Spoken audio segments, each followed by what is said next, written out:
Yeah, should be all right. I'm going to be on. Okay, sir, are you, yes, I think you joined, isn't it? Yeah, I can see you. You can start. Yeah.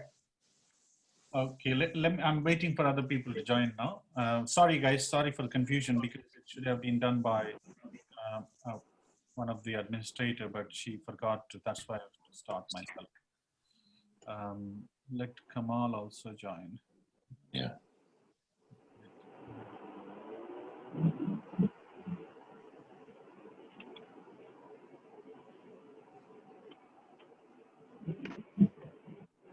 Sorry, is anyone pending? Only so far, how many, including Prof 16?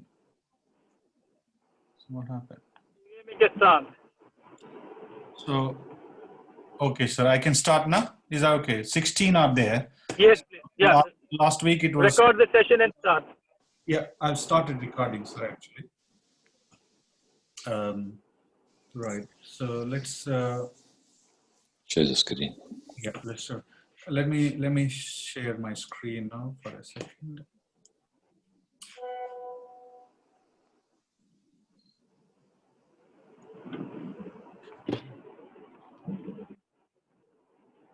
Okay. So we're talking about study design. Can you all see my screen? Yes. Okay. So we're talking about study design. So most of the time we, as a doctors and as a students, we only, most of the time we stick to observational studies. That's where we stopped, isn't it? So because experimental or intervention studies needs ethics approval, and it takes a long time for ethics to come through, and it takes, by the time ethics come through, you know, there's a bit of time lag. So and also sometimes your research proposal may not get, I'm sorry, I'm going to silent my phone because everyone is texting there. Sorry for that.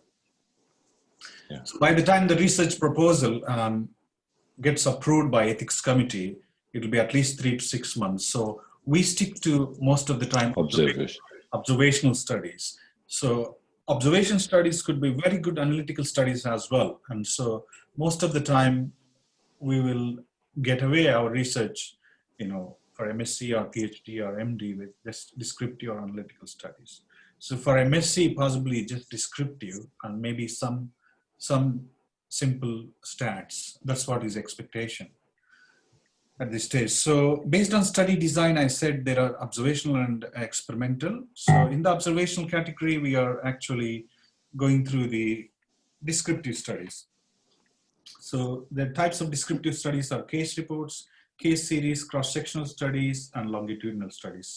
So far, somebody answered in the group, case report is nothing but about a patient or a condition, and case series is a group of patients that are similar condition, similar pathology, or similar new thing, which is there, which is not being published in the past. So cross-sectional studies, as I said, like across time, at one point in time, you're looking in a database or in a study group, or across whole range of ages sometimes. So that is called cross-sectional studies at one point in time. So longitudinal studies, what does longitude? So we stopped there at cross-sectional studies. Is that correct, all of you guys? Yeah. Yeah. So what is meant by longitudinal studies then? You know, if it's cross-sectional studies is One point of time. certain point in time. What it's is in interval of time. Interval, that's correct answer. So longitudinal studies are this type of descriptive studies collected data over a period of time, like maybe a year, 6 months, 2 years, 3 years, like that. So are you going to predefine your longitudinal study data, how long it's going to be before starting a longitudinal study, or are you going to just blindly go ahead and just keep collecting the data? Anybody in the group? You have to know the time, I think. Yes. So any study, if you want to conduct, you should have starting point and you should have an ending point, yeah? So descriptive studies are quite easy to do, and most of the time doesn't need ethics approval. Maybe local research R&D approval are essential sometimes to go through the databases of the patients and to get some images and all those permissions. So descriptive studies are the mostly actually, I would say mostly they're published vast number compared to other type of studies, because it's easy to conduct and easy to write up and easy to publish as well. So whereas analytical studies needs a lot of input. So you need to understand what type of study design and what type of methodology you're going to use and how you're going to conduct stats and who's going to help you with data pooling and all those things. So most of the time it involves the data crunching. Is that correct, all of you? Analytical studies is all about data crunching and analysis, isn't it? So is there any study where you can, without data, can you do analytical study? Just a question for everyone in the group. Anyone? Do you mean prospective studies as in you take data from then on? Sorry, I can't hear you. So will you please speak loudly? Do you mean like prospective studies? Matthew, I think you may have to use your normal speaker, normal microphone, you see. Maybe that's the reason why. It's giving a lot of echo for us. So as I just wanted to say, most of the time it's a data crunching, but very rarely a patient, maybe questionnaire-based studies can also be analytical studies, right? So I just want to give you an idea. Sometimes it may not be just data, it may be just questionnaire type of studies.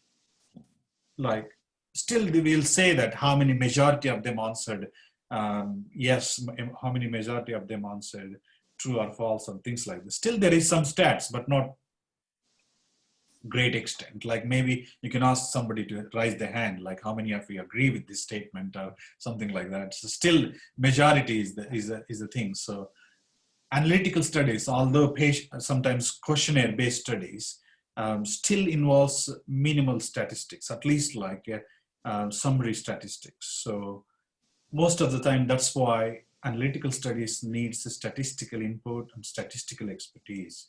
So the types of analytical studies are ecological studies, like for example, greenhouse effect, carbon dioxide emission increase and things like that. Cross-sectional are two group studies. So can you guys think of anything example for cross-sectional or two group studies?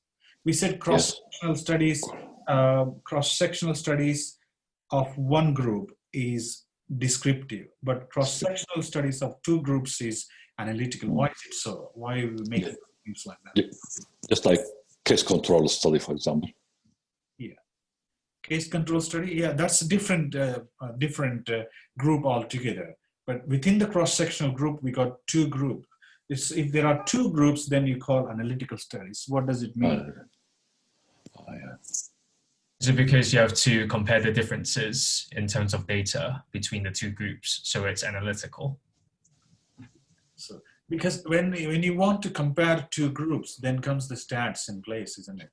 You can't compare just saying that, oh, the size of this sample is big and size of sample just by looking at them, looking at the samples. I didn't realize. You need to go in depth analysis, right? So that's why when you do a cross-sectional observational studies between two groups, lots of statistics are involved. So that's why it is analytical studies. So Dr. Kamal was saying Mr. Kamal was saying case control studies are also analytical studies. So why is it so, Kamal, case control studies? Because there's two groups of patients, case and control. Case and control, okay. Why do you, so for example, if we can't get controls, what will be the alternative situation in case control studies? I'm just giving you a little bit of. Is it always case control studies, or is it like two different treatments? Also, could be analytical studies. Like, so, for example, let's say, for argument's sake, I just want to give you a little bit of heads up to how. Let's say COVID-19, two groups are there. Let's say the patients between 30 to 40 and patients between 60 to 80, let's say, for argument's sake. And one is receiving dexamethasone, other one is receiving prednisolone. Can we make group 1, let's say, receiving dexamethasone, group 2 is receiving methylprednisolone. So can we make first group as a cases and then second group as a control, and then when you're reverting the analysis, can we make the second group as a cases and the first group as controls? Can we do that? Or do we need strictly that no treatment at all is called control? Do you understand the concept I'm trying to get at? Yeah, but there is no correlation between the two groups, only they are COVID-19, but how to compare the age with the type of treatment. Yeah. And then we swap them. Okay.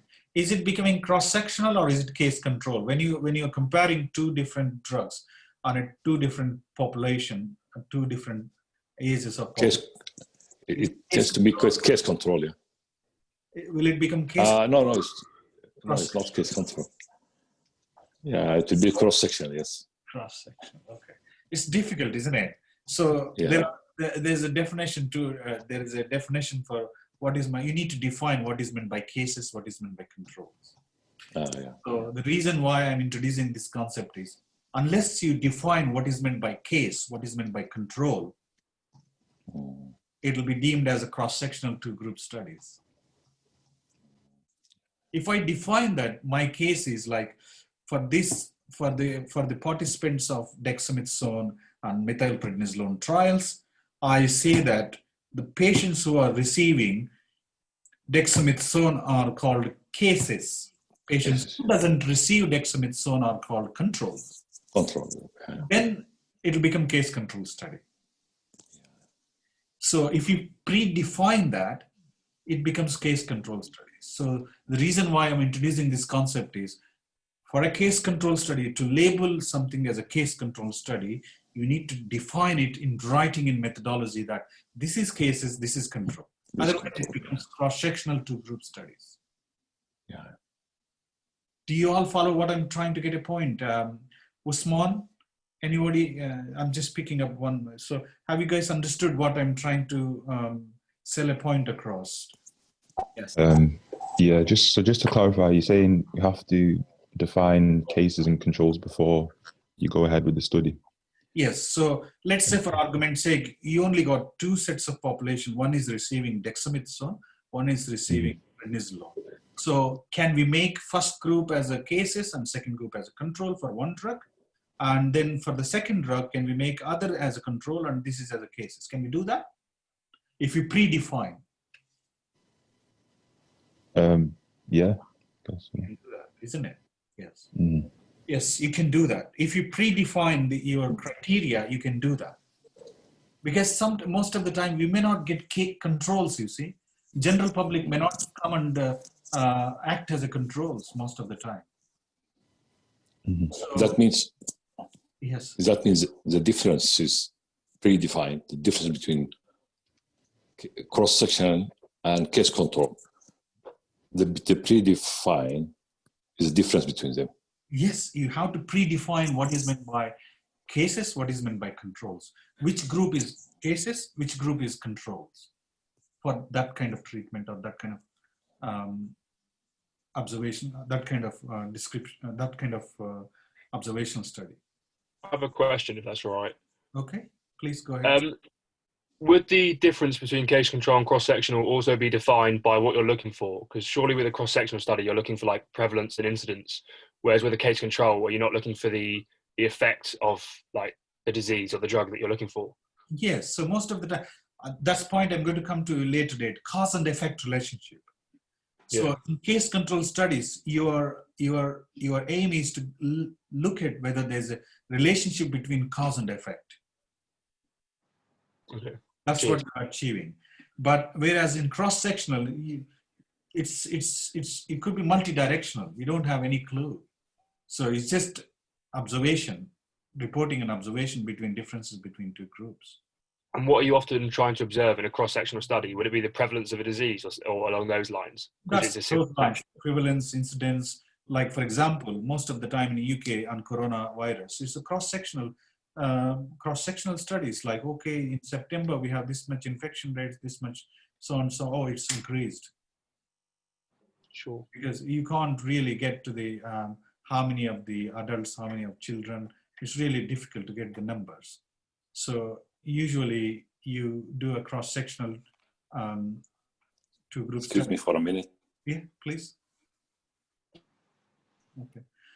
So what is the cohort studies then?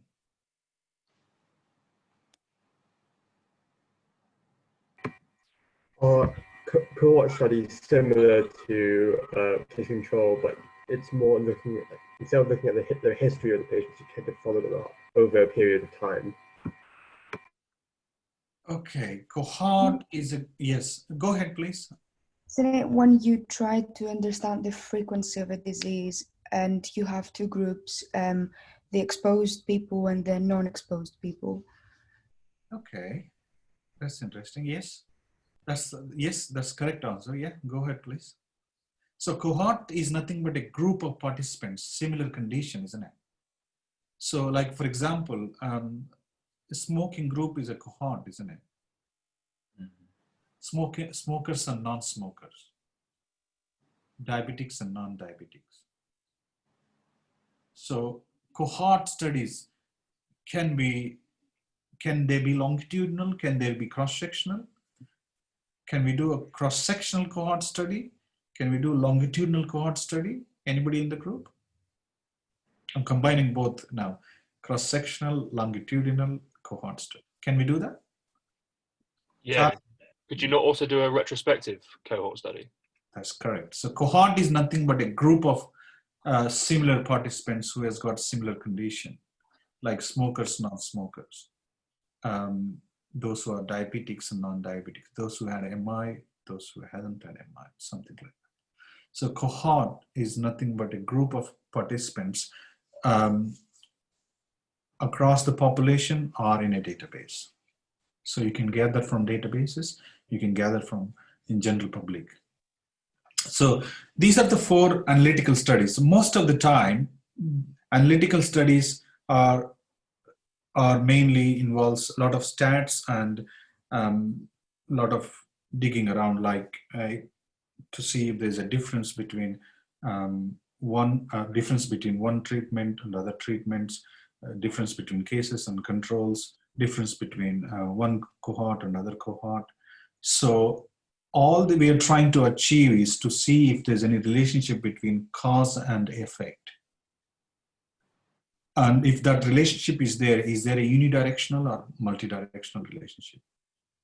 So, but in reality, if we want to really say, yes, this is going to stop spreading the disease, or this intervention is going to help us in rolling across the whole general population, then we need another layer of studies, which is where the experimental or intervention studies comes in. So most of the time, the descriptive studies and analytical studies, we can establish, by end of analytical studies, we can establish a cause and effect relationship. But to prove the cause and effect, we need experimental or intervention studies. So this is where all the financials comes in and pharmaceutical comes in, jumps in, and then starts exploring the avenues. So that's when the clinical trial starts. Like, you're going to prove the relationship between cause and effect. So these are the types of experimental or intervention studies. You can see that a clinical trial, like simply clinical trials on, like, for example, dexamethasone clinical trial going on in UK is a clinical trial. So if you give dexamethasone to all the patients who are admitting into ICU to prevent deaths, that's a clinical trial without blinding it. If you blind and see, if you want to see if the difference between those who have received dexamethasone who have not received dexamethasone, differences in death rates are requiring like ventilation, requiring some other requiring non-invasive or invasive ventilation or ECMO. You want to see that difference and you want it to conceal who has received the treatment, who hasn't received treatment, then it's called random allocation, it's concealment. So, and sometimes you can even use a placebo. Maybe you can just use saline injection to see, and you say that it is a placebo and see if any difference between like that. So placebo versus dexamethasone, you can compare. It's called placebo treatment. So as we go along, you can see this is a step ladder from trials to random allocation and then placebos and then pragmatic and explanatory trials. What is this? You know, I know everyone knows what is a placebo. Does anyone in the group doesn't know what is placebo?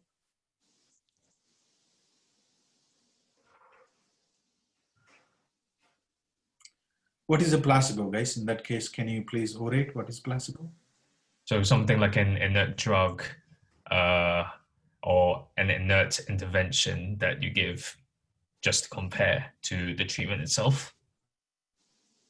Okay, so it's nothing. It's just a nothing. It's for the patient and for the person who is actually blinded in the trial. Those who are blinded doesn't know whether there's a drug, which is what we are testing, or is it simply nothing? Like it may be saline sometimes, it could be paracetamol sometimes, or something like that, where a placebo is nothing but it's a material which appears like, you know, you're giving something to the patient, but patient or maybe the person who is conducting the trial may not know that it is a actual drug in trial or treatment in trial. So a placebo effect sometimes could be there. When you look at some patients, they're claiming that 30% reduction in the deaths because of use of dexamethasone. Have you really tried placebos in the trial? Not really, right? Come on, you're in UK, so. Yes, I did do it before. They didn't use the placebos, so it's not a placebo trial. They did a random allocation and concealment. Yeah. That's all, and only it's not even double-blinded, maybe single-blinded. Maybe the person, maybe the nurse who is giving the drug may not be knowing what it is. That's all. Yeah. So next stage comes the pragmatic and explanatory trials. What is meant by pragmatic and explanatory trials?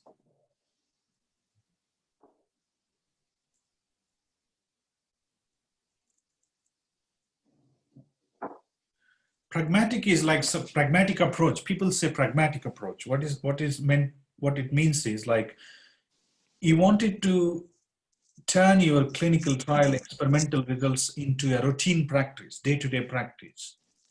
So to see how it works, like for example, in a clinical setting, if somebody is coming with dyspnea or breathlessness, you want to see if a drug for COVID-19 works or not in a clinical setting. So in routine practice, to see if it works or not.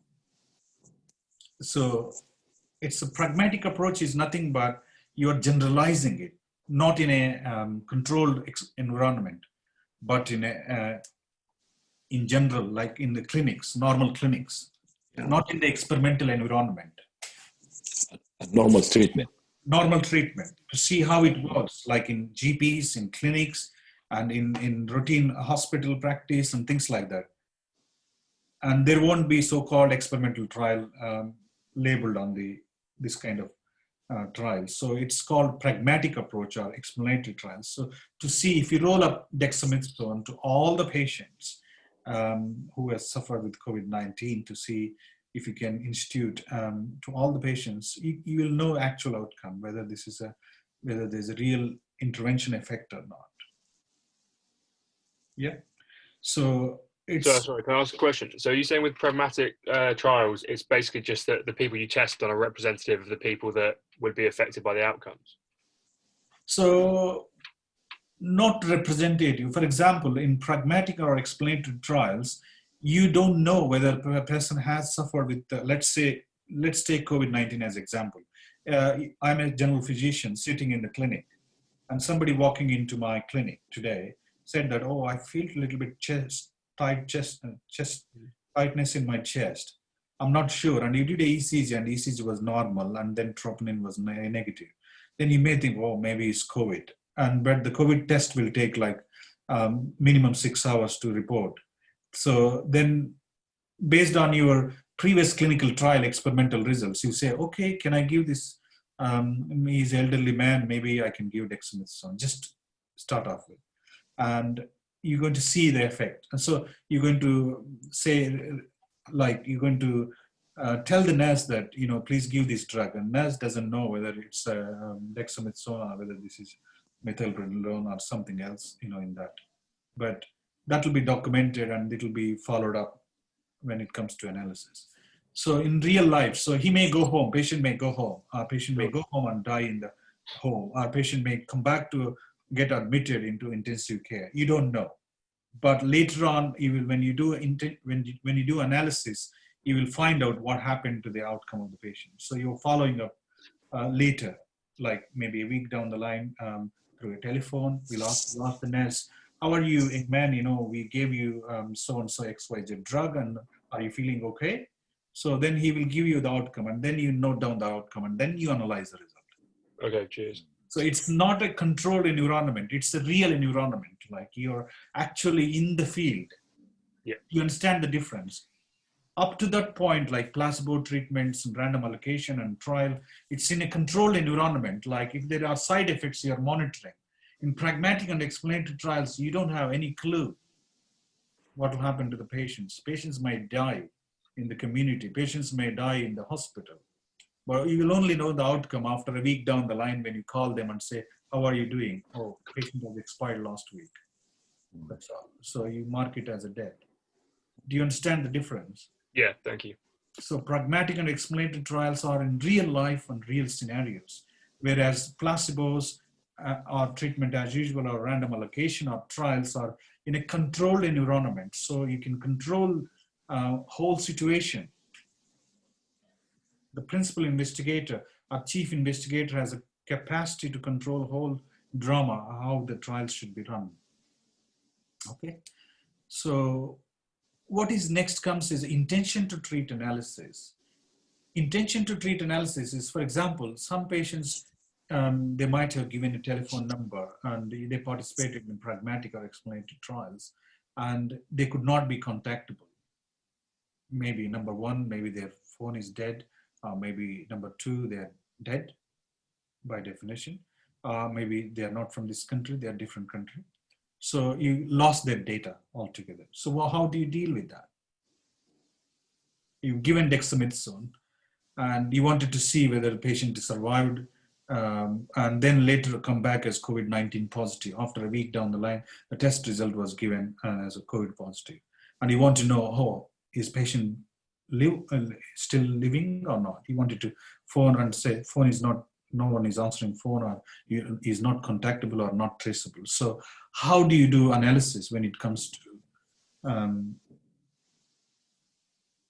Kamal, I'm sure you can answer it. I'm not sure, but I just analyzed his previous data, the data he gave it to me before I lost contact with him. Okay. And make a prediction for the future. Yeah. Okay, make a prediction. That's a good thought. Yes, anyone can think of make a prediction what can happen in, yeah, that's one way of doing things. And the second one, please. Charlie? Don't you just do it, so the intention to treat means you would analyze him as if he was followed up normally, or you could do it per protocol, which is actually, if they were lost to follow up, then you analyze them that way. But intention to treat is you sort of ignore the loss to follow up and all these reasons, and then you analyze them as if they continued. That's right. You see, as if they are in the trial, still you continue your analysis. So as Kamal was saying rightly, that sometimes predictions works, but the problem with predictions is how do you classify with the predictions, whether he's dead or alive? How do you know? He's not 100%. There is no way you can contact him. I'm giving you the clue. There's no way you can contact him, but can you label him as a dead or alive after your treatment? Unknown. Or do you want to leave it as a blank? Just leave it as unknown. Lost contact with him, and his prediction from his previous readings is I think like 1, 2, 3, 4, and going up, something like this. Okay. But I can't say he's dead or alive. You can't say you're dead or alive. So intention to treat analysis is meant to be for missing data. So when data is completely missing and there is no way you can get that data, then you can say that, as you said, that maybe, for example, if you're doing a simple trial like measuring blood pressures, the last day's blood pressures could be put in like imputation. You can impute the values from previous readings. But if you can't impute for a dead or alive situations, right? So sometimes you need to declare that this is missing data. When the outcome is an endpoint, when the outcome itself is an endpoint, like for example, dead or alive, you can't impute, say, oh, he might be dead or he might be alive. So do you understand? So there is some level of acceptance in the missing data, but you can't impute for endpoints if that is the endpoint you're looking at. If that is the only endpoint you're looking at, you can't impute the values. And as Charlie was saying, let's say for argument's sake, if patient is still alive, but a patient not traceable, but you wanted to do like intention to treat analysis, what it means is like you're trying to say that, okay, he would have had a maybe good result. So what he's trying to, what Charlie said to us was like, yes, we'll treat as if he is still there in the trial. Like, for example, we can say, not just dead alive, which is endpoint. Maybe, for example, patient does not need admission into the hospital, or patient does not need a ventilatory support, or patient does not need patient does need a non-invasive ventilation or something like that.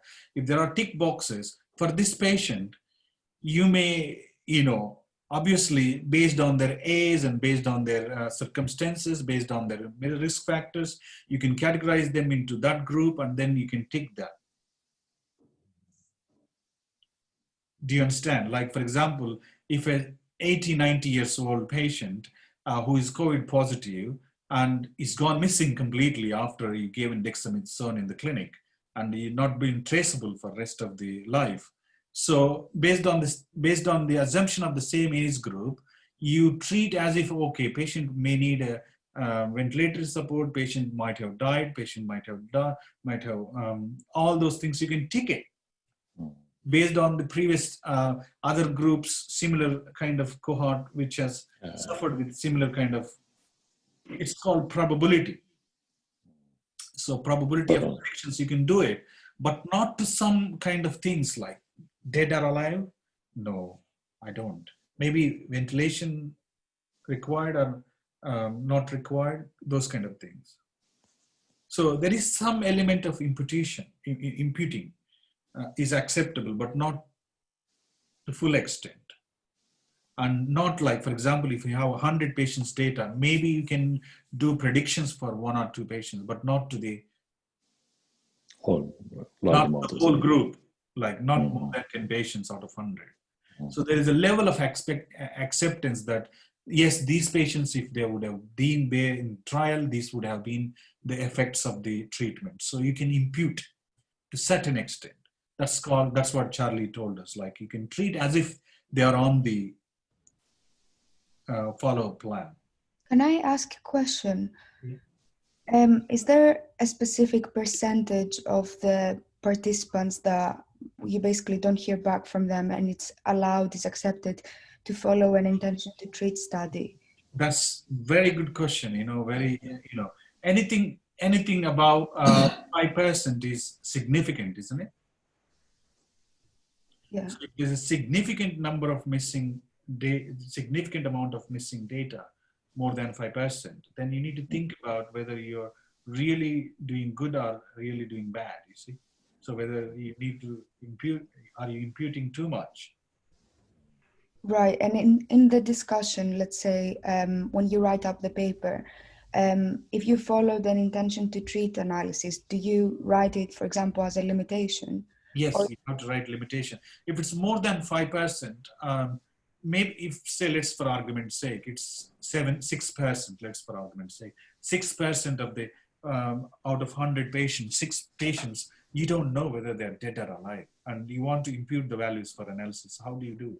Are you going to say that, oh, they are alive, they are dead? It's touching a significant level. yeah. So when it is too much of missing data, I think you need to take a step back and think whether this is outcome which you're looking is it really really going to make sense, or do we need to exclude? Representative of. Yeah. Do we need to stop analyzing that? Okay. So if it's too much missing data, you can't impute it. That's what I was trying to. But most of the time, these databases could be like 2,000, 3,000 patients data you'll be analyzing. So in that, maybe 5, 10 patients, 30 patients, or 50, it doesn't matter because it's thousands. Mm-hmm. So you have to define what kind of significant results you're. I'm going to introduce that concept later. What is meant by significance, levels of analysis, how are you going to, what level of imputing data you accept for that kind of power of study, and with that power of the study, or with that type size of the sample. So it depends on size of the sample and power of study you're looking at it. You want very good results? Yes, 5% error rate is acceptable. If it's okay, maybe up to 10%, but 10%, 5 to 10% is debatable, you see. About 10% missing data, I think you can close the study and say it's not doable.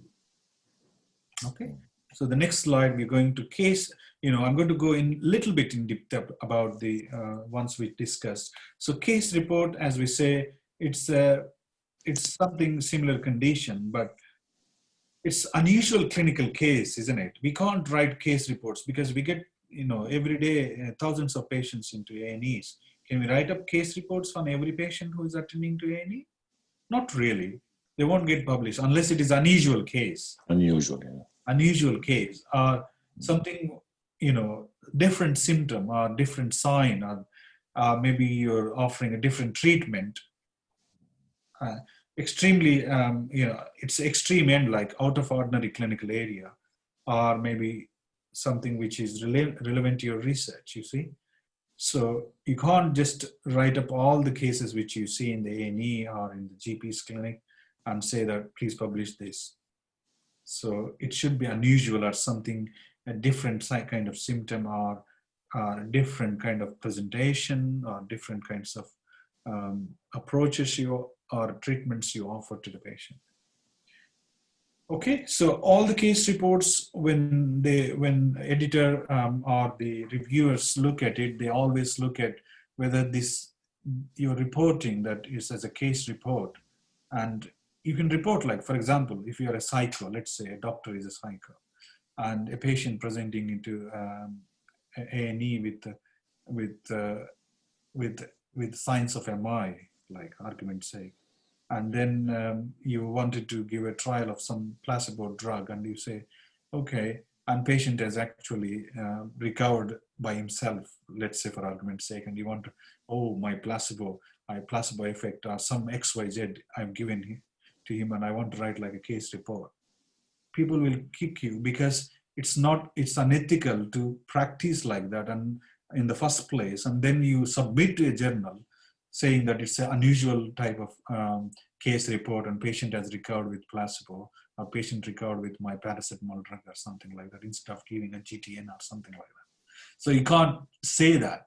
So it should be it should justify, you know, when you write a case report, people, when the peer reviewer reads or editor reads, is he deviating completely from the protocol, and why has it deviated from protocol, and what is the rationale in deviating from protocol? All these things will matter.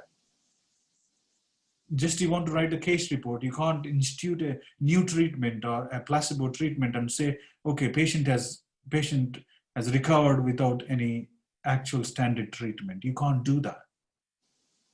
Do you all understand the rationale behind case reports? You can't say that, okay, let's say for argument's sake, you did a different approach of the abdominal cavity, different technique, and say you want to write like a case report, which has never been studied in the past. And you say that this is my own style of doing laparotomy. People don't accept that, because it's not just about the new trend, or it's not about new symptom or new sign. It's about adhering to the standard practice from the first place. And they all look at is what is the benefits and risks of deviation which you caused from the current practice standards. So that's why when you write a case report, be careful. What is the current practice? What is the current guidelines? Do you all understand what I'm trying to get a point? Yeah. So most of the case reports get dumped into the bin because they might have deviated from protocol completely, or they might have missed some important clinical sign, and then they would have picked up later date and reported as this unusual presentation. Yes, you missed in the first instance, and now you're coming back and saying that is unusual presentation. Do you understand what I'm saying? So this is very important, because when case reports are submitted, I did case peer review quite a lot for case reports. People just bluff in their message, in their report, saying that, you know, this is an initial presentation, later presentation, he presented with this complication. Yes, in the initial presentation itself, there are some things you missed it. In laboratory findings, in x-rays, in that, you miss some things, and then come back and saying that, oh, CT scan showed a fishbone in the so-and-so area, when the x-ray already showed a fishbone there. What if the purpose of the case report is to show, like, show that this thing is easily or commonly missed, or the purpose of the case report is to almost whistleblow? It could be whistleblow. Yes, you're right. Case report could be whistleblow, or it could be altogether is a new presentation. For example, I'll tell you, Steven Johnson syndrome. Before a first case report was reported on Steven Johnson syndrome, no one knows what is Steven Johnson syndrome. Is that correct? Yeah. Drug reaction. So unless first person reports what is Steven Johnson syndrome, no one knows what is Steven Johnson syndrome. It's like side effects. Yeah. So like that, unless somebody reports an anaphylactic reaction to a drug, if they have never encountered, so how do we know that? So that does not mean that you create an anaphylactic reaction with a patient who is already allergic to that medication and are allergic to something, and then write like a case report. So the reason why I'm stressing so much on case reports is this is the beginning of the writing of the papers. This is a beginning. This is the smallest you can write. This is a very beginning for a beginner. This is how you start off writing case report. But don't think that everything becomes case report. Everything gets published. There is a rationale. You need to justify your research. This is a point I want to stress. Okay, guys? Because the reason I'm saying is somebody has missed a fishbone in the x-ray when the fishbone is in the esophagus, and then they presented later when the fishbone eroded through colon, later date, and saying that, okay, fishbone is now eroding into the colon, through colon, now patient presented with peritonitis. But when patient presented to your A&E, when patient said that I had a choking effect and you did x-ray and x-ray clearly showed a fishbone there, how did you miss that in the first place? And now you're coming back and writing as a case report that fishbone has eroded through the colon, transverse colon.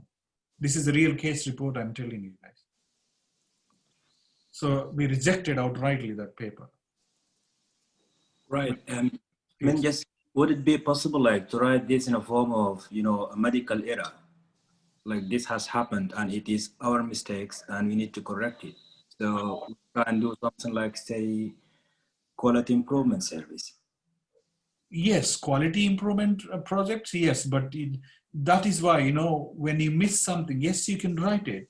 Like we missed this, yes, your apologetic way, you can write it, but how often, you know, you get approval from your seniors, the consultant who has actually responsible for this patient may not allow you to write that.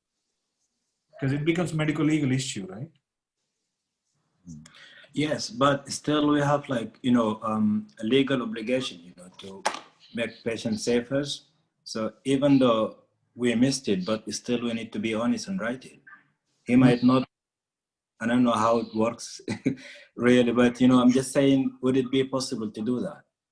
You can do that, but it's like errors, like you need to, title page is different. It's not case reporting. It's not your own, it's not like a unique presentation of fishbone anymore. It's a different, like the missing of the, like how often we miss the x-rays readings and how often the x-rays are overlooked or something like that. We overlook x-rays when the patients present to A&E, right? We'll quickly glance and we don't wait for the radiology report to come through. We all behave like we are radiologists and we say, oh, x-ray is normal, go home. So, okay, so you can write like that, you know, you can write that the missing rate of plain x-rays findings by practicing A&E doctors. You can write like that, but you can't say unusual presentation of fishbone migrating through transverse colon leading to peritonitis. You can't justify the second title, but you can justify the first title. Do you all understand the concepts behind the case report? Because this is a beginner, you're all beginners, so you can start writing case reports, but you need to justify your clinical research. And your title should justify it.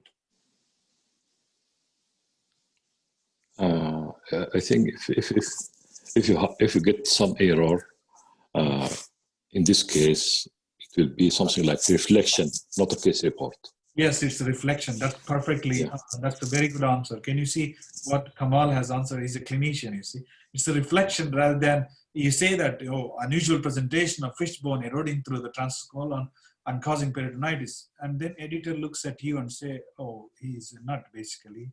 And he's given us x-ray, which already showed a week before x-ray showed there's a fishbone in the esophagus. And now he's saying that this is unusual presentation. And it is unethical, you know, you won't publish it. So rather you say that it's a reflection, reflective practice that we missed in A&E, the x-ray finding, now we found it at least. So it's if you do that reflection, that's a different thing. It's still acceptable as a case report. Okay. So it's more, I spend a lot of time on the case reports, and next comes the case series. The case series, it's difficult to get similar kind of rare presentations, but similar condition and rare disorder, if you get it, yes, it becomes a case series. So most of the time, like most of the case series are mainly over a period of time. For example, if I presented one case report this year, after 5 years, if I get another case, so I club both and then write like a case series. So most of the time case series are like combines the previous published literature. So the papers most of the time is like duplicates, case series duplicates the previous publication most of the time. Okay. But they all share the common features of the rare condition. That's all I want to tell you. Like for example, Bore syndrome or Mirizi syndrome, case series you can write. So there's a lot on, not much on Bore syndrome, not many cases, Bore. So I've written a case report and somebody can write like a case series, including my case report in my place, you see. They can take the same patient, my own patient, and also they can add another patient and write like a case series, okay? It could be respected. Can I ask a question? Yeah, please. It could be a prospective or retrospective or prospective. That's correct. Yeah, The case series. The case series are retrospective, isn't it? Or current, if you got a new patient today and you wanted to add the existing cases, and then so most of the time they're retrospective, isn't it? If you want to maintain a prospective database of case series, you can do it. If you're a specialist interest, for example, those who only does Mirizi syndrome, he can write like every 5 years case series of his Mirizi syndrome management. For example, if somebody is doing a robotic approach for Mirizi type 4, which is not been published, which has not been attempted so far, let's say type 3 Mirizi, if somebody has started doing cases, he can collect the data, how many cases he does, and then he can write up like case series. Okay. So there is it could be prospective, but most of the time they're retrospective. So prospective planned case series is difficult actually to unless you are expert in that field and you want to focus only on that field. It's really hard to get a case series because first of all, you need to prove that this is a rare condition. And that rare condition, you are the only person who is operating, that you need to prove. Like if you work in hemophilia clinic or, for example, or gallbladder clinic. Yeah. So it's easy to make prospective in this clinic. Yeah. So what I'm saying is, yes, you can do that. If you are a specialist interest and if you are able to get rare conditions and you are the only expert in that field who gets referrals, yes, you can do that. There are some people who gets like for example, those who are like quaternary centers, like those who operate on complex cases. Yeah. They all get referred the same kind of cases to that place. So they can write up on case series, but to be writing case series prospectively, you need to be really expert. And so you need to be expert in that field. So the chances of writing a case series prospectively is very slim. Or retrospectively, you can do that. Okay. So cross-sectional studies are quite easy to do, actually. The main reason for cross-sectional studies are easy to do is it involves a group of subjects or in a database or in a population studies. So you can go and do a cross-sectional study. Like, for example, today you can conduct a vote before elections, whether to see how many students want to vote Trump and how many students doesn't want to vote Trump. It's a cross-sectional study in US elections. Is that correct, guys? I'm giving simple example. So it's easy to do. Cross-sectional studies are, all you need is a group of subjects, as I've written here, and they can be a part of NHS, or they would have registered with NHS, or they would have registered with the GP. So you can go and look at their take the permission from that institute and then go through their data. For example, in a GP practice in London, let's say, for argument's sake, close to your university, near Barts, some GP practice is there. So those patients who are registered in your GP practice, if you want to see how many smokers attend, how many non-smokers attend, you want to do an observation study, cross-sectional study, then you can do that. So mainly cross-sectional studies are aimed at prevalence and incidence. Do you all understand what is meant by prevalence and incidence?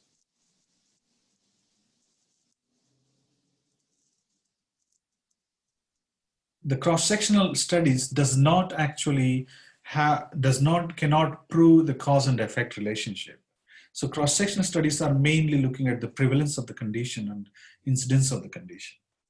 So prevalence of the condition, like how much is infective rates, in the adults, how much is infective rates in children, how much is the any, for example, the cross-sectional, the best cross-sectional study I can exemplify from the textbook is, the side effects of thalidomide on the teratogenicity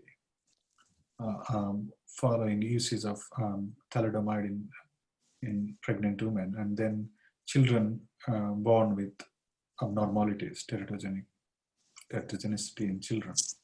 So that's the best example, cross-sectional study. So they studied all the pregnant women who received thalidomide and looked at their children's any defects, and then they found that thalidomide is responsible for it.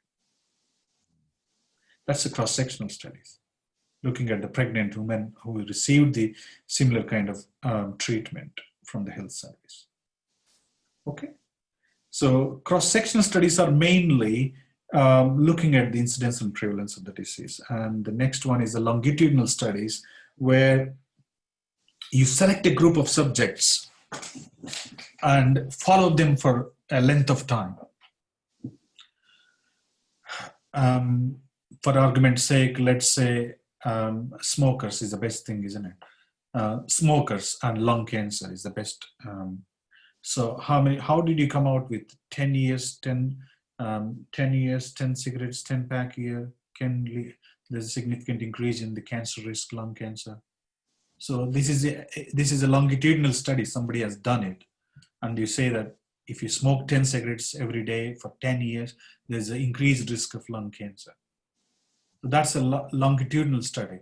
The problem with longitudinal studies for your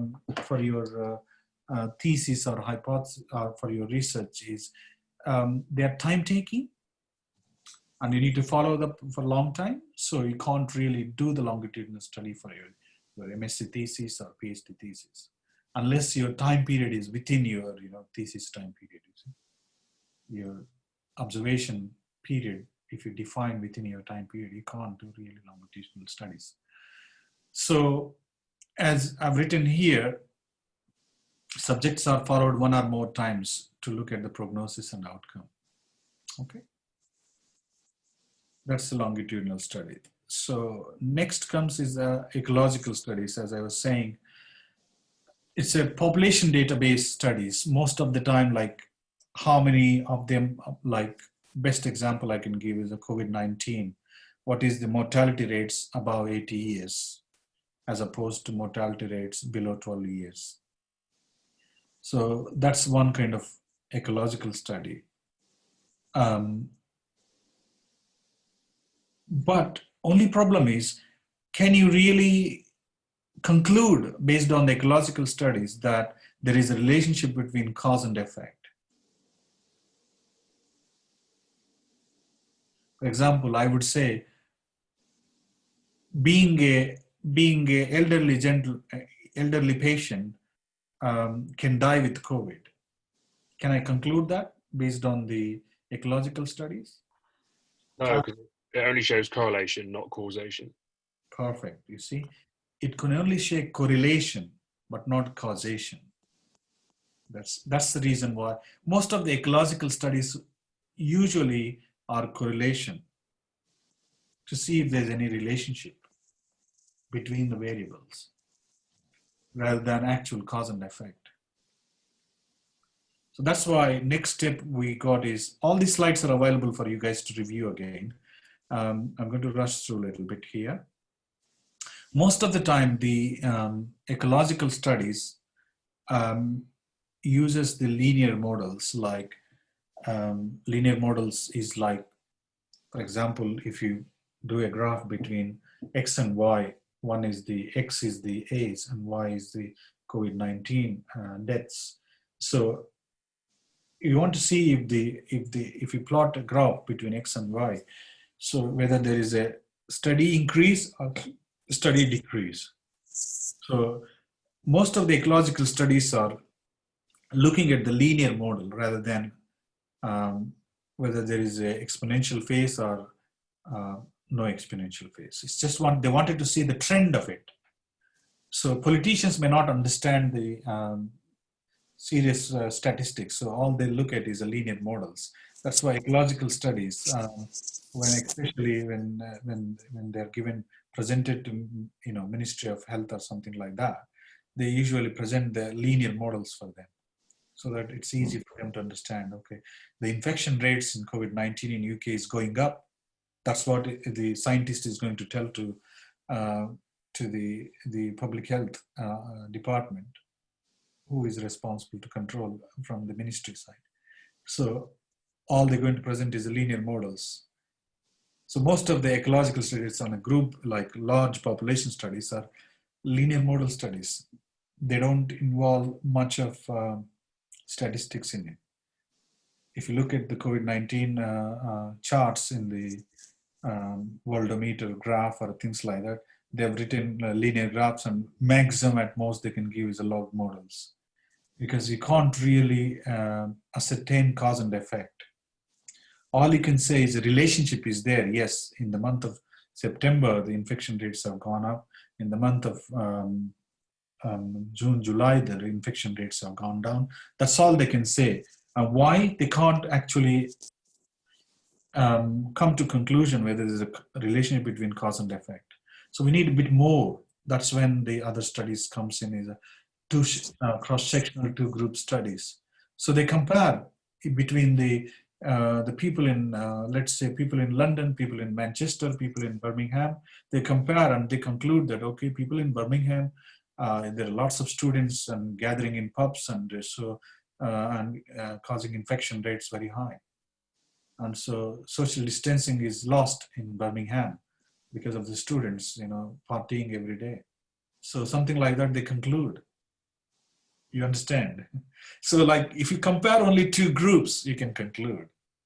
Like, what is the nature? Why the infection rates are going up in Birmingham, and why the infection rates are same in London? So if you want to compare two groups of population like London and Birmingham, so then they will come to a conclusion, okay, there are lots of students who are partying in Birmingham compared to, and they'll say that, okay, lots of people are partying in pubs compared to London. So that's how you compare. That's why infection rates are going up. And then we need to re-implement social distancing. Do you all understand? So the difference between an ecological study and a cross-sectional two groups studies is you're comparing two groups to see cause and effect. The cause is lack of social distance. The effect is increased number of COVID-19 infection rate, increased number of COVID-19 cases and deaths. Okay? But the only problem with two group studies is, let's say, for argument's sake, yes, you thought that social distancing is going to, if you create a model where you create a 2 meter distance social distancing model, and you wanted to see after a month down the line whether the Birmingham infection rates and the London infection rates are same. If you want to compare to see there's upward trend or downward trend, sometimes two group studies may not be yield direction of the cause and effect. Let's say people move from Birmingham to London. Students migrate from Birmingham to London, and then they increase infection rates here in London. So you might think that social distancing has actually, then you compare after a month down the line, oh my God, the infection rates are still same in like Birmingham is still got high rate and London is also got high rate, but you don't know what's gone wrong, and you practice social distancing. You didn't take the other factors into account, that people have migrated from Birmingham to London and increased the infection rates in London. So what I'm trying to get a point here is the cross-sectional two group studies sometimes may not give the direction whether the infection rates are, whether a cause and effect relationship is positive or negative, or is it a binomial distribution, or is it a positive distribution, negative distribution, or is it exponential? You never know what kind of distribution. You never know whether the trend is, whether your intervention is working or not. So then comes the other kind of thing called case control studies. That is where Kamal, so you can say now you're going to define the cases and controls, and now you say that all the students are cases. Yeah, let's define like that. In the Birmingham, all the students are cases, and they are the people who are responsible for spreading the infection. Let's say, argument's sake, yeah.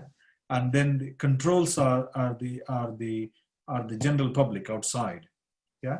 And then you compare and you say that you're going to lock down all the students in the apartments, and we won't let them out for a few weeks or months, and feed them inside the apartment, and to see if the infection rates go down. So now you're defining what are the cases, what are the controls, and you're also intervening. And then you see the cause and effect. Then suddenly you realize that yes, the partying and pubs are responsible for increasing cases in Birmingham. So now you're cutting down the cases. Then you will see the direction. Suddenly you see downward trend in the infection rates. Do you guys understand? So when you define cases and controls, then you have more control on the direction of the effect. So in the other thing, you don't have you know the cause and effect, there is a relationship, but you don't know which direction they are going, whether downward trend or upward trend. So the best example I've given is ulcerative colitis and measles vaccination in childhood, but and the example which I gave, COVID-19, would suit much better than the other one, to be honest. This was a textbook example where measles vaccination in childhood may lead to ulcerative colitis with autoimmune condition like ulcerative colitis in the adulthood. It's a case control study somebody has done over a period of time. Case control longitudinal study. Okay. So coming to the next one is a cohort study. Cohort is nothing but a group of subjects which has got similar intervention, who are undergoing similar intervention or similar treatment, or who had a similar disease or similar disease condition. And you want to see, is there any relation between cause and effect?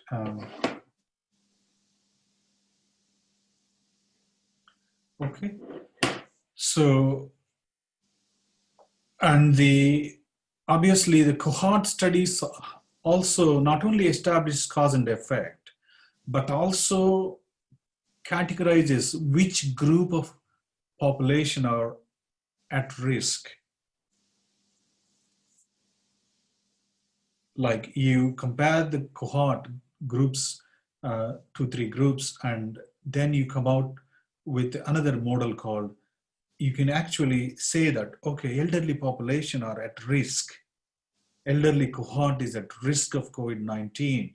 So please don't allow the children to meet the elderly people. How do you know that? Unless you do a cohort study. So cohort studies yield another level of type of studies. So are you guys seeing, as we go along from case reports to case series to cross-sectional studies to cohort studies, the amount of evidence we are gathering is increasing, isn't it? As we go along, the level of evidence, the level of expertise is increasing, isn't it? So that's why the case reports are as level 4 evidence, and then cohort studies are started becoming level 2 to level 1 evidence, depending on the whether well-conducted cohort studies or badly conducted cohort studies. So that's why we need to, if a good, well-conducted cohort study, you can classify it as the best evidence, level 1 evidence. Okay, so now I'm introducing a concept called levels of evidence. So then we're going for these are differences, but I don't want to go through these differences with you guys today, because it'll be too much. Already we spent an hour and we're running short of time. So you can read this slide later on. I will upload it on the university, difference between case control and cohort studies, if that is okay. The only one difference I would like to stress is the cohort studies are less biased as opposed to case control studies. There's a difference. It's a hierarchy, increased hierarchy and less biased. So that's all I would like to say. And rest are all you can read on the slides when we upload onto the website. So the clinical trials, this is where all the money in the research is, right? So lots of papers on COVID-19 got published in last few years. Since 2019 October, we got a lot of data coming through, lots of clinical trials of uses of so many drugs, from antivirals to plasma therapies to steroids to so many things. So the trials are nothing but a trial. If you introduce a new concept and if you're testing on a group of subjects in a controlled environment, that is called trial. Okay. So I don't want to read the whole slide, but the disadvantage of the trials is sometimes you may find that there will be a placebo effect, which means that patients would have actually recovered by themselves, but the pharmaceutical company would have been claiming that their drug is effective. Okay, that's when that's the only disadvantage in the trials, because most of the time they are financially driven and done by some pharmaceutical companies. So unless it is a controlled, case-controlled clinical trial with randomized allocation and concealment, you don't take the results of a trial guaranteed. So that means that trials, by definition, clinical trials, which doesn't have a randomization or concealment, are poorly conducted. That means that the level of evidence presented by them is much more less compared to that of random allocation and concealed studies. So that means that randomized controlled clinical trials are mostly level 1 evidence, but a clinical trial, badly conducted clinical trial, can range from level 4 evidence to level, maybe up to level 3 maximum, level 2 maybe at most. So that's why when somebody has written like a clinical trial of some uses of, like, say, flapiravir or remdesivir on COVID-19 treatment, you need to be careful when you take the level of evidence, whether this is a level 1 evidence or level 2 or level 3. Most of the time level 3, level 4 evidence from a clinical trial. But when they do randomization, even poorly conducted randomized trials could be still level 2, you see.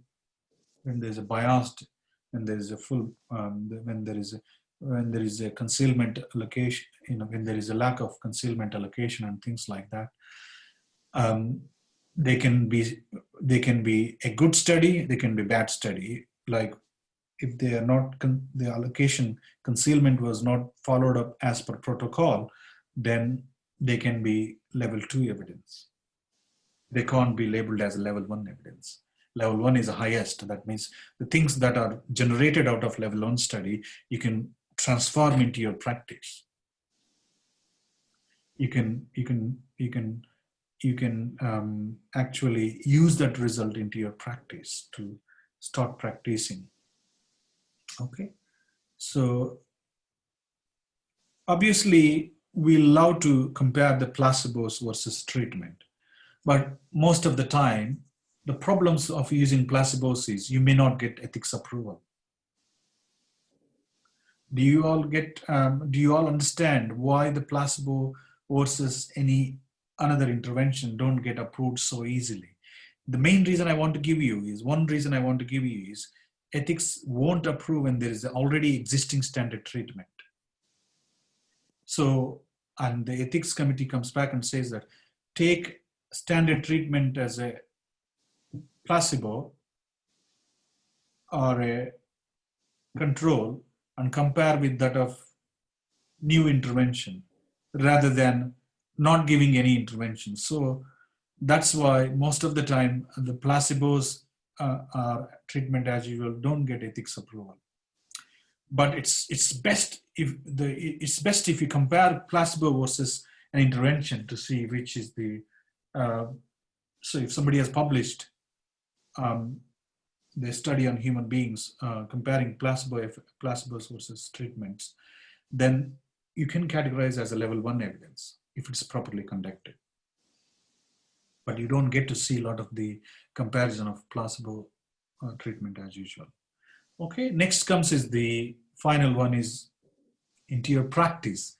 Any study published on in day-to-day practice, like pragmatic or explanatory trials, if the results are properly analyzed and if there's no missing data, not much of missing data, and if there's no lot of imputing of data, pragmatic or explanatory trials are very good for day-to-day practice, and they can serve as a level 1 evidence for your practice. You all understand why I'm trying to get the hierarchy I'm showing you. I started from case reports and now I'm ending with pragmatic and explanatory trials. Okay? RCTs can be level 1. Placebo, as usual treatment is level 1. And pragmatic and explanatory trials are also level 1 if they're conducted properly. Okay? And if there's no imputing of data. So with that, we got another slide to go for today's first topic. So then comes, I'm saying that if there's no lot of imputing of the data, pragmatic and explanatory trials are also classified as level 1 evidence.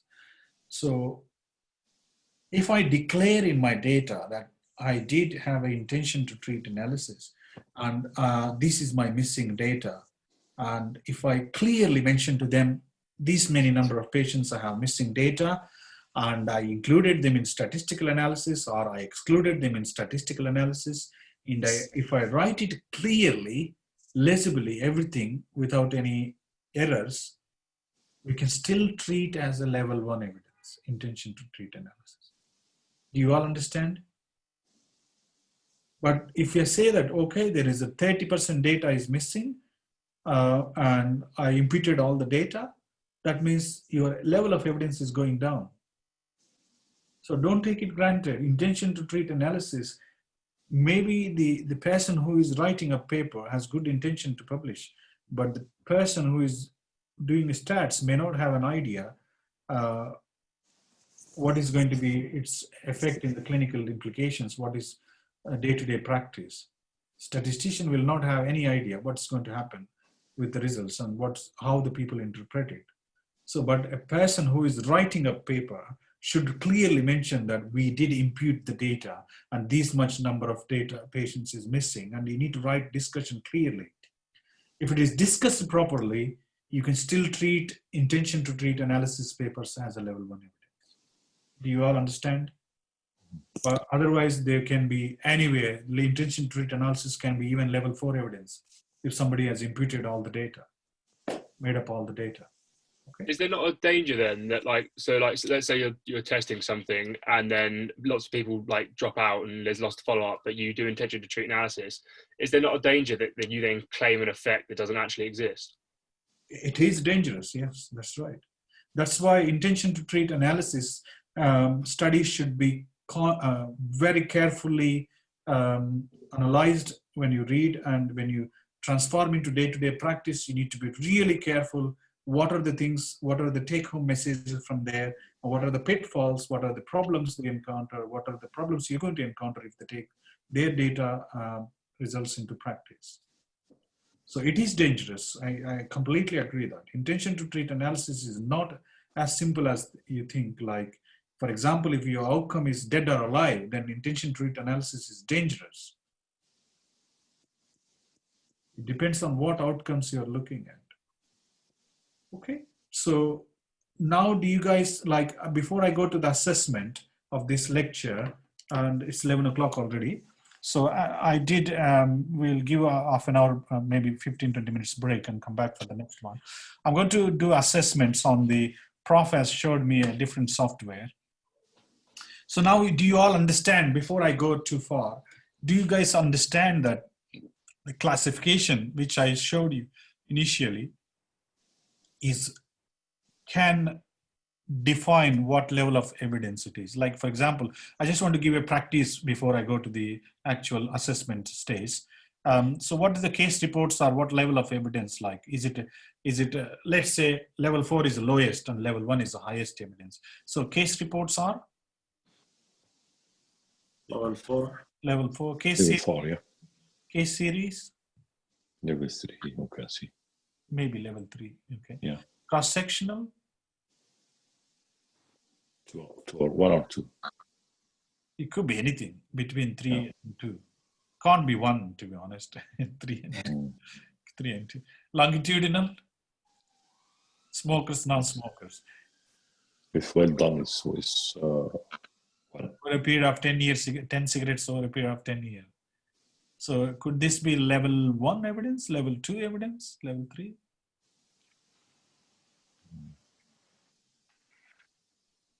It is difficult. It is difficult. It is difficult to label this unless your database is maintained properly. This is where the dilemma is, longitudinal studies. Well, because if I say that 10 cigarettes, you smoke 10 per day and it leads to cancer, and this is the database analyzed from UK, will you take it as a level 1 evidence or will you take it as a level 4 evidence? And if I say from India, or if I say from some other country where there is no database. So it depends how your database is maintained, isn't it? So how you're looking at it. So longitudinal studies mainly how you maintain your data. So depending on that, level can be vary from level 4 to level 1. So it's difficult to ascertain. Right. Analytical studies are mostly, again, ecological studies can range anywhere from level 3 to level 1. Cross-sectional 2 group can range from level 2 to level 4. Can't be level 1. Case control can be level 1, isn't it? Can be level, yes. Can be level 1. Cohort studies can be, good cohort studies can be level 1, could be level 2. Okay. So that's all, experimental trials are obviously, if any simple trials, it could be level 4. Random allocation could be level 1.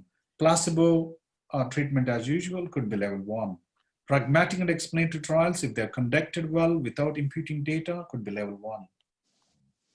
Intention treat analysis can range from level 1 to level 4, anywhere, Depends on how much imputing they've done it. You understand now what is the types of clinical papers is essentially, you need to know. When you give an exercise, I'm going to give you in a minute, and then we'll come back. I haven't given the exercise yet. So let's do the assessment, and we can practice exercise at the end of today's lecture, because we started late. We lost about an hour, isn't it, initially? That's why I couldn't go faster. Let me start my assessment phase. Boss has shown me Mentimeter interactive session. Do you all got, I'm going to do the assessment now. Malik? Yes, sir. If I can just interrupt for a minute. Yes, sir. I mean, you can do this MCQ quiz next time. So next time. We don't need to do it now. Okay, sir. You can leave that. Yeah. Okay, sir. So I just wanted to show them. If I show them some papers, they wanted me to I want them to classify based on looking at the abstract. So can they classify this? Just one example, 2 example. So this is the paper. So what kind of paper is this? Looking at the title page. Kamal. My glass is not very good. Oh, okay. GOP. I'll conclude the session, like 1 or 2 examples I'll show you.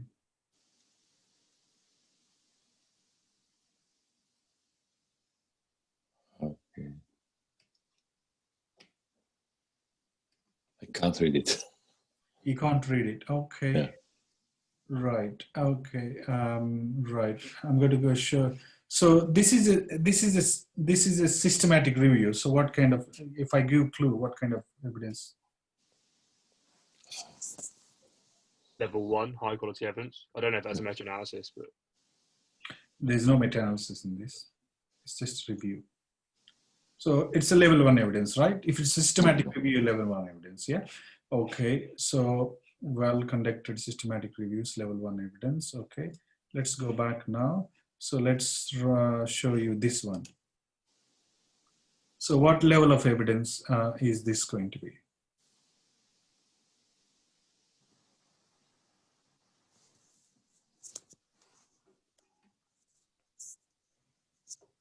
This is also a systematic review with a case report.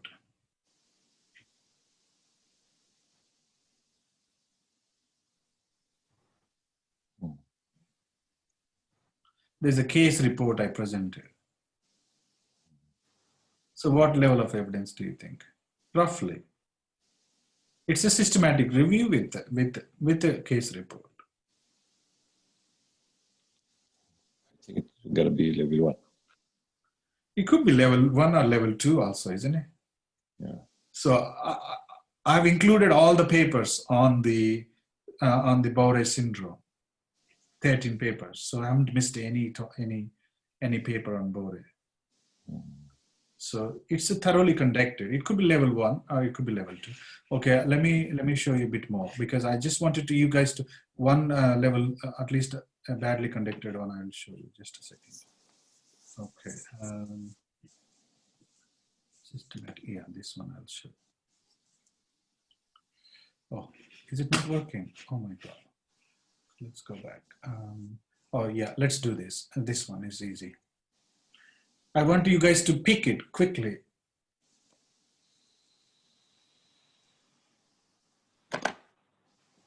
Just by looking at the title, just by looking at the title and some abstract. Is it level 1?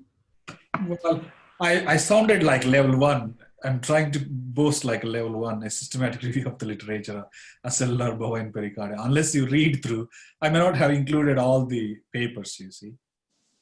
So sometimes it will be deceiving to look at the titles and find out whether there's a level 1. So you need to go through whether something is properly conducted or not.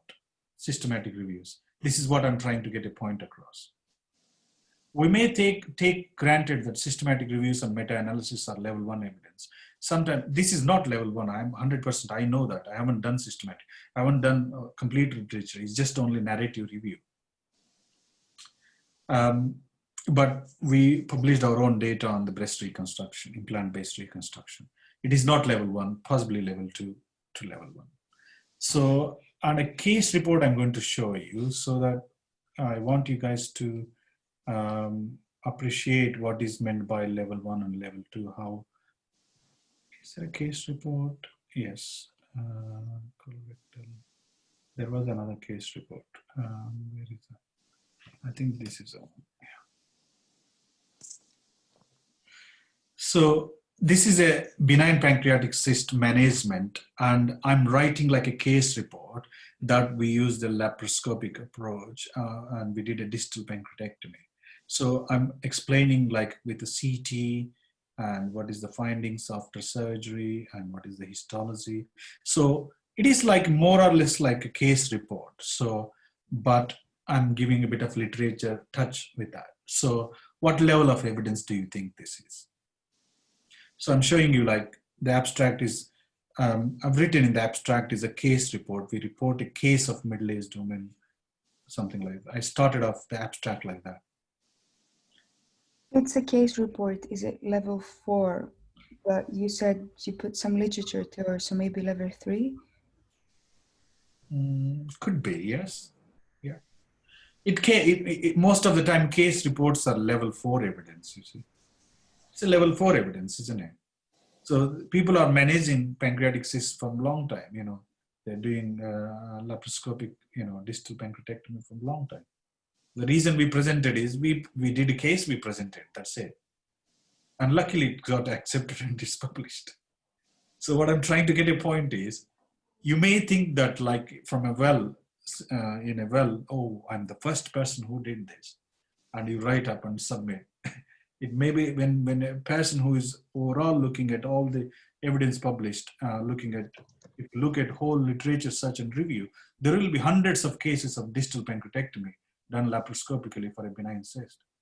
So that's why don't take it granted with titles. If somebody writes systematic review or something like that, you need to go through a little bit more in depth.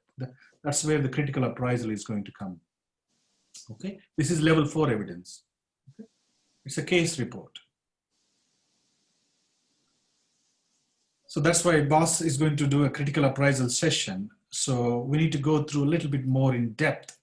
So not just based on the titles or abstracts, but we need to go a little bit more in depth to see whether something is well-conducted systematic review, whether it's a narrative review, whether this is just a simply case report, or whether there's a touch of just literature support to expand the case series or case report. All those matters. And have they counted all the case? If you're reporting, if you're claiming as a case report with the level 1 evidence, have you collated all the case reports together and published there to call it as level 1? Case reports can't be level 1 because there will be hundreds and thousands of cases out there published. You can't pull all of them together. Okay. So, and I can't claim that my way of surgery is the best way of surgery. There are other surgeons who will be doing robotic surgeries that they can do a robotic distal pancreatectomy, and that could be even less invasive. Okay. So that's why that next step is a critical appraisal. Boss is going to teach you what is critical appraisal. So with this, I'm going to stop here and we're going to interactive session as Prof said that we're going to do this assessment at a later date. I don't know when Prof wanted. Prof? Yeah, if you can just stop sharing the screen and pause the recording. Yep.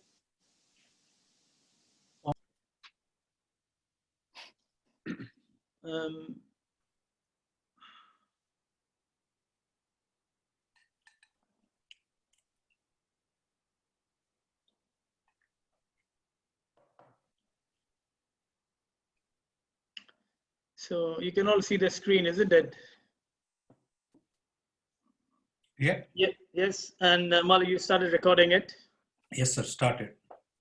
Mr. Patel, I think some students left the call and are waiting to be allowed back in. I think they're in the waiting room. Yeah, yeah. Okay. Yeah. Have a look at that, Malik, and let them in. Yeah, I did actually. So, anybody else?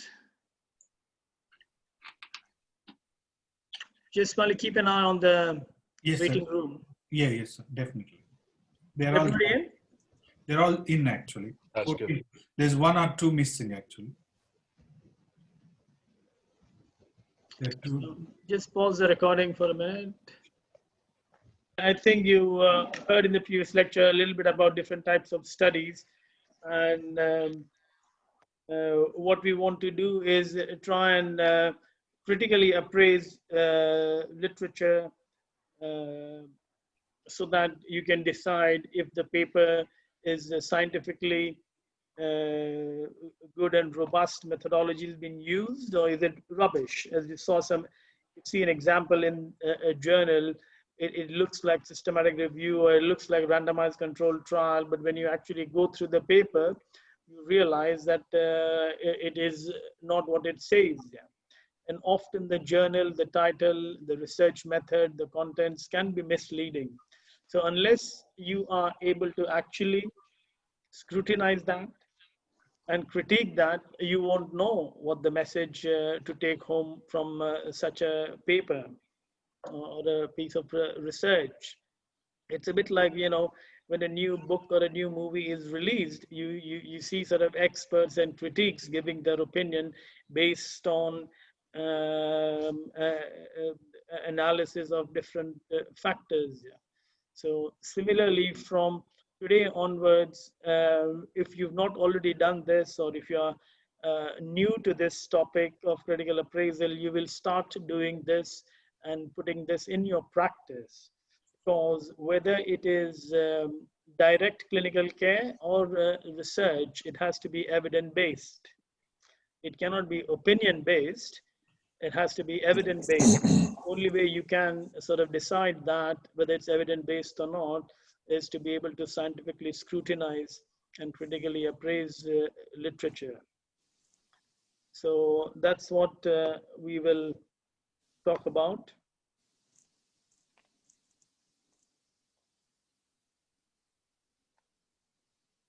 I don't know why my slide is not moving forward. Oh, there we go. Yeah.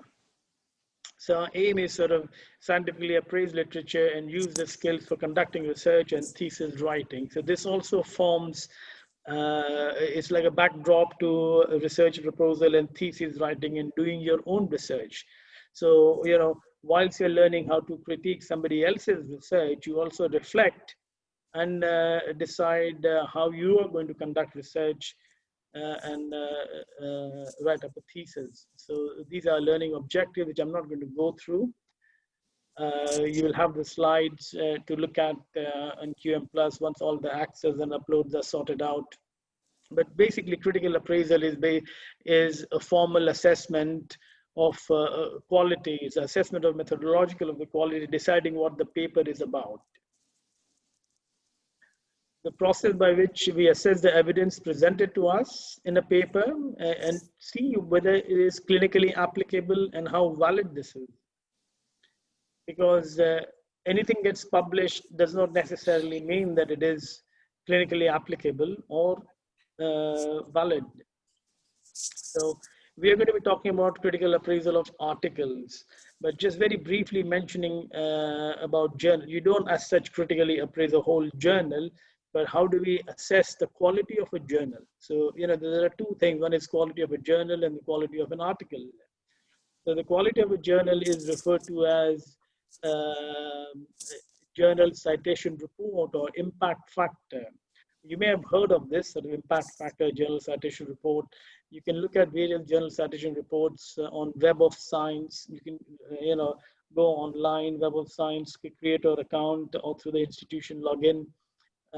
See that, or you can just look at the journal homepage, any particular journal, and most journals mention their impact factor. It's not usually mentioned over there. So when you say citation, impact factor is a measure of citation to science journal, and it's used as a proxy for the importance of a journal to its field. So how do you calculate impact factor for a journal? It's based on a 3-year period where average number of times published papers are cited, which is used as reference by other researchers up to 2 years after publication in index journal. So just to clarify, I'll repeat, you calculate impact factor based on a 3-year period. So let us say, for example, today I publish a paper from the MSc. We publish a paper today in a journal. And then, so today is 2nd of October, 2020. Then 2nd of October, 2022, we go, when we are on that day, we then look at how many people have cited my paper, which was published today in those 2 years. And you divide that by total number of times it's cited during the 2-year period versus total number of cited articles in that journal during those 2 years. So that's how you can. Now, you don't need to be able to learn how to calculate impact factor, but just an example. The number of times article published in BJS, let us say, if you want to see the impact factor for the British Journal of Surgery 2003, you would look at 2001 and 2002, the total number of times articles published. So not just one article, but all the articles published in that journal. So if there are 100 articles published, how many times over those 2-year period, out of those 100 articles, not all 100 will be used as references by future researchers, but to see who has used those articles as references, how many times they have been cited, and you divide that with the total number of articles published in BJS in those 2 years. So different journals have different impact factor, and the impact factor can keep fluctuating depending on how the research is being published or what area of interest has been researched. Some journals have very high impact factor. Most surgical journals will have impact factor of sort of 1 or less than 1 to about 5 or 6 or 7. There are limitations of calculating impact factor. I mean, imagine if there are only out of 100 articles, usually 2 or 3 articles may be so good that people have cited number of times. So what does it say about the remaining 97 articles? They may be rubbish. So just because a journal has published 3 high-profile articles which has been referenced by many people hundreds of thousands of times, suddenly that journal impact factor would go right up. But the remaining 97% of the articles published over there may be completely rubbish. So there are limitations in using just sort of impact factor. It's a technical, it's determined by the technicalities unrelated to the scientific quality of an article. And high impact factors, it depends on the research field. The high impact factors are likely in journals covering large areas of basic research, as I said, Lancet and Nature. An article citation rate will determine the impact factor of a journal and not vice versa. So you can see how an impact factor can, just like a good journal may be publishing a rubbish article, which once you learn to critically appraise, you will find that good journals with high impact factor, often number of rubbish articles slip through and are published. So we want to now look at a paper, and the 4 questions that you'll hear from me that I'll keep asking you when you do your thesis as well, writing up your thesis, is why, how, what, and what. So make sure that you don't forget these 4 key words. Why is introduction? Why did you do the research? Why did the author decide to do this piece of research? Okay, so that is what an introduction should tell you. If you cannot figure it out from introduction, reading a paper, or if you have written an introduction where it's not very clear and focused and scientific, then that's not a well-written introduction. So that's how you would critique between, okay, you know, the introduction was written very well, but it had so many things missing, or that aspect was missing, etc. So you start looking at that. What the introduction should tell you is why. Methodology is how did you do the research? It's simple as that. So is the method correct? Now, you know, if I tell you what's the best way to sort of travel from London to Manchester, is it walking? Is it cycling? Is it rowing? Is it car, bus, plane? So, you know, depending on what method you use. So as you saw, there are a number of different types of research methods. So is the method that you have used most appropriate for doing that research or to reach your objective? Which means if your objective is to reach Manchester, what is the best way to sort of reach Manchester? It's clearly not walking, because there are better ways of sort of reaching Manchester from London, including flying.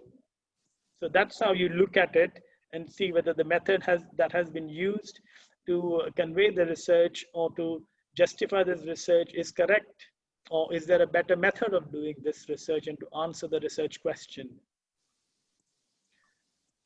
Then what did you find from having conducted that research?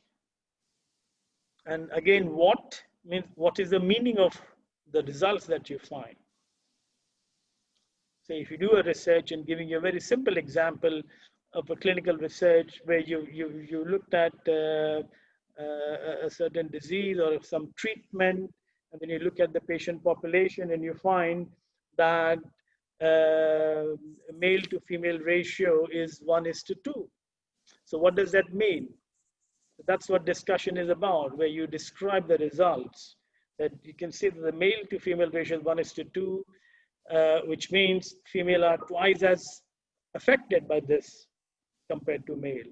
So that's a simple, very simple interpretation of the result and describing in discussion that, okay, we will look, this was the research question, this is how we did the research, this is what we found, and we found actually that females are affected twice as much as male for this condition or for this treatment or for this response.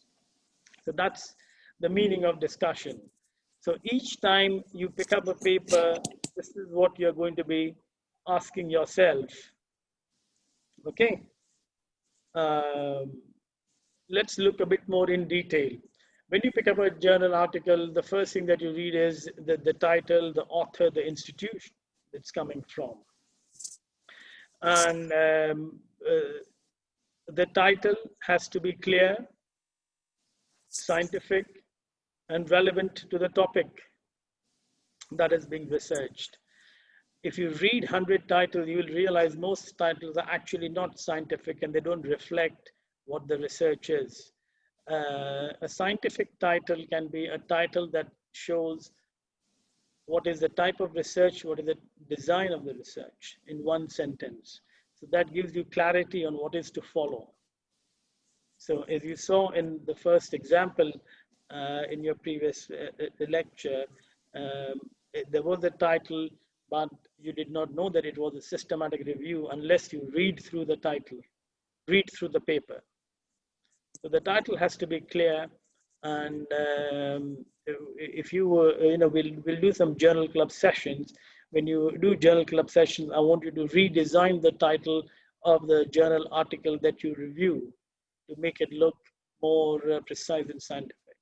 Then you can also look at the authors and institution. That gives you a rough idea. Again, it's not accurate, but a rough idea about the reputation of the author and the institution,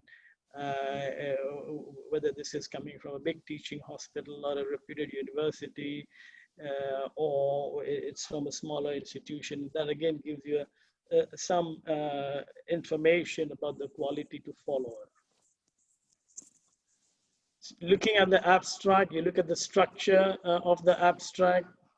Abstract should give you a summary of the research. Most abstracts are sort of usually written in about 200 to 300 words. Again, divided into same sections as introduction, method, results, conclusion, talking about background, aim, and rationale for doing the research, research design, results, and conclusion. Everything in a nutshell. That's your abstract.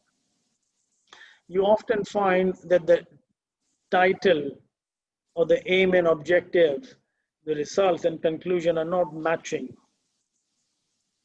And you will understand that better once you start presenting and reviewing journal article to say, this is your, if this was your research question, then why is your conclusion focused on something else? You start focusing on something else rather than your research question, which is a common mistake which most authors do. Keywords, you saw in literature search how you define your keywords when you're starting your research. So over here is a published paper. Keywords are already defined. Other keywords listed in the paper, and if so, are they relevant? The keywords, a well-designed title should have the keywords built into that. So that's how you should sort of practice designing a research question, writing a title, or rephrasing a title of a published paper so that it gives you a clear information and instruction. So there are 4 points. We'll break down how to critically appraise each section, and that should help you understand and even write your thesis when it comes to you doing a research project and thesis. So there are 4 key areas that we want to cover in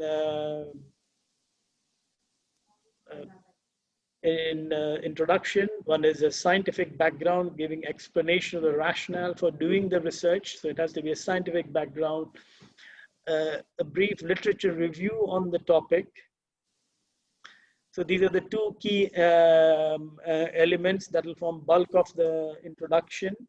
And then in the last section, you just start, okay, based on this literature background and based on this literature review, we have decided to do this piece of research and define your research question with your aim and hypothesis, if relevant. And in terms of designing a research question or designing a research trial, you can use PICO principle or PICO-S, so there are different things. I would say for your purpose of MSc and doing a research as your first project, stick to the PICO principle to formulate an answerable question. In the scientific background, you want to look at why authors decided to do this research, explanation on why this topic is worth considering, or this question worth answering. What is the relevance of that?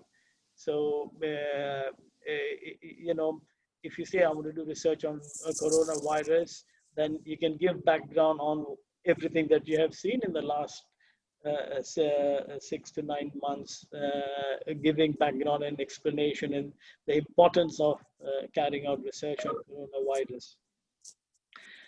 You also define what do you hope to learn by doing so, and what will this new knowledge add to the field of already existing knowledge on that topic. So that's the sort of scientific explanation of the background, of the rationale, of the reason. Not the reason should not be I'm doing research because I'm doing MSc or I'm doing PhD and hence I have to do research.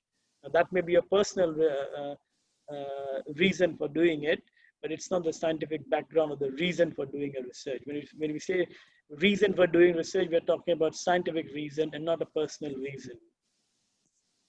Literature review is simple. Whatever topic or research area you're looking at, you will look at what is already published, unless it is something very, very groundbreaking, nobody has ever done or heard or seen about it, and you're the first one doing it, which is unlikely as part of your MSc. So you look at what is already said about that topic in the literature. So this information should be available when you read a journal article introduction section. When you do journal club, critical appraisal, you don't read what is just present, what is given in the introduction. You critique and say that actually I read the introduction, which is well written or not so well written. Having read the introduction, I could not find what did the authors hope to learn or find from doing this research. It was not clearly stated. You may understand that from having read the full paper, but when we talk about what is written in the introduction, we want clarity. What is clearly stated? What is not clearly stated? What have you assumed? What have you picked up in the subsequent section?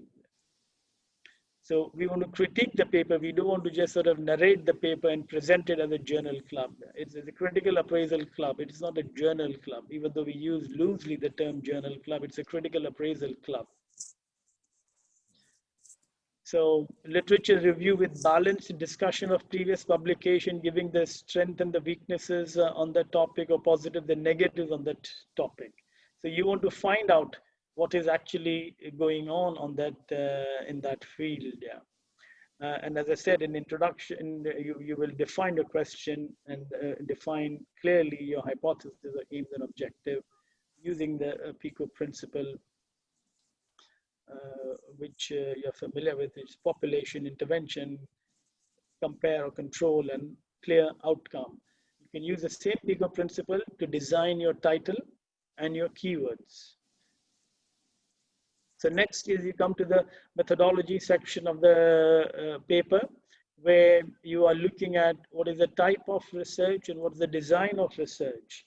Now, in terms of types of research, they're broadly divided into two types. It's a primary study or the secondary research. When we say primary study, these are experimental, where you have animals or volunteers in an artificial or a controlled surrounding, clinical trials with patients or patient and population survey. So there is sort of humor, and there's a direct human or an animal intervention or an interaction. So if something that involves an animal or human interaction, whether they are patient, population, medical students or surgeons or doctors or whatever, that sort of becomes a primary study. And then secondary study are all the sort of remaining overview, systematic, non-systematic reviews, meta-analysis, guidelines, audits, etc. So you could have a design of your study research, which can be either a prospective or a retrospective. A prospective study is always much better because you have control over what data you're going to collect. Whereas a retrospective study, you only have control over what is documented and what is available by somebody who has documented that without any control over that. I won't go through this list, which you've already gone through, understanding different types of designs of research, starting from case report. Even if you go one step below that, it'll be sort of animal study, case report, cross-sectional cohort, randomized trial, non-randomized trial, reviews, etc. So just as in the method section, we were looking at 4 points. Sorry, in the introduction section, we looked at the 4 points. In the method section, the question we are asking is, how did the authors do the research? And we will look at these 10 points to make sure that these points are clearly stated and covered in the methodology. And again, in writing your thesis, you will address these points and reflect or write or discuss to make sure that you're not missing out anything. Yeah. So starting with the trial design or the research design, defining what is the type in detail, type of study, what was your intervention, control, what was the outcome measure that you were going to look at, calculating the sample size, which is doing power calculation. You'll have separate tutorial on that. If you're doing a randomized trial, how was it randomized and how was it implemented? If it's a blinded study, how was it done?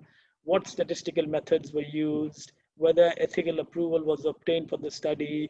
There are biases. You look at bias, whether the authors have identified any bias or whether you feel there could have been a bias because a company is giving money to try a new drug. A pharmaceutical company is giving money, which is what happens.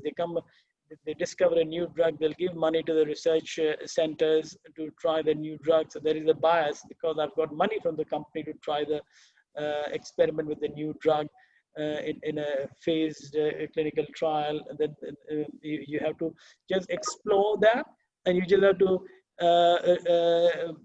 acknowledge that more than anything else, that there can be a potential bias because my research was funded by this company who told me to try this out, try this new drug or this new surgical device.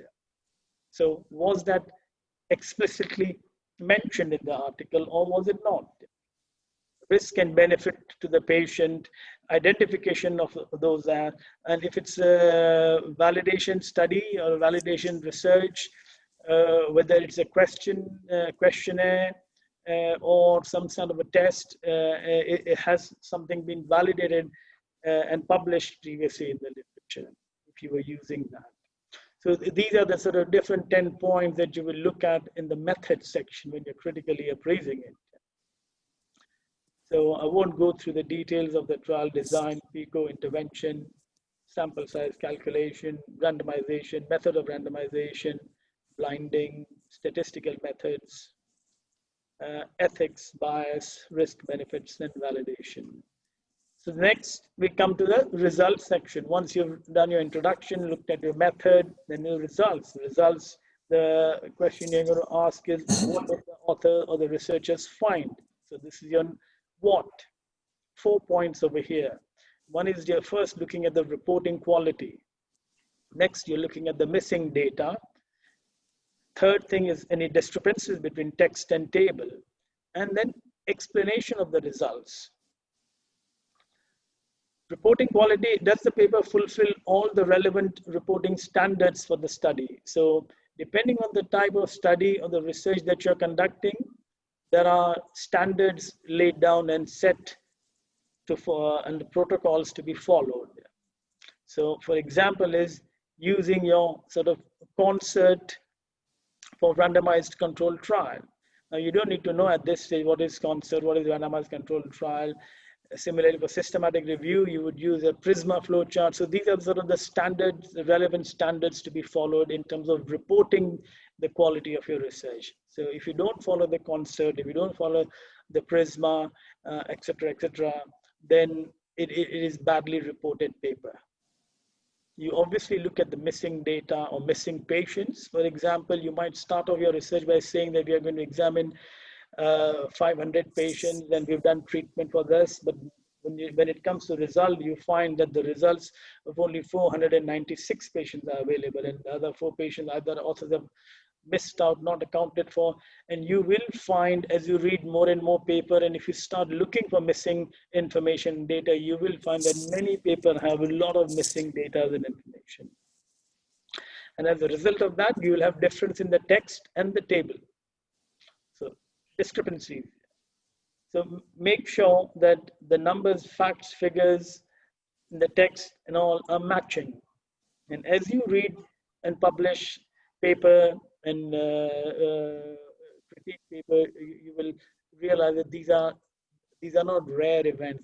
These things are very common in published literature. Even in good journals, you will find all this. So when you write your thesis, when you do your research, you beware of these pitfalls. Yeah. Explanation is about not discussing your results, but explaining the text and the displaying your results in sort of, you have a text, you have table, and then you have charts and figures. So again, piece of information for your thesis. Every time if you're showing taking the example of sex, you can say that in this research, we've had 100 patients, of which 25 were male and 75 were female. So that is the text. Then in figures or a chart, you can draw a pie chart or a bar chart to show the total number, 25 and 75. And in the table, you can have a 4x4 table with just showing male M, female F, male 25, etc. in a table form. So do that. Looking at the discussion, we come at divided into 5 things. Does the trial or the research support the aim, objective, or the hypothesis? So once you have seen the introduction as to why did the author decide to do the research, so how did they do it? Is it the right method being used? Results. You can then come to some sort of understanding as to whatever they're doing, does that support, or has there been things going off the track? You can discuss your results against the current knowledge which is available in the literature to say that your report, your research is as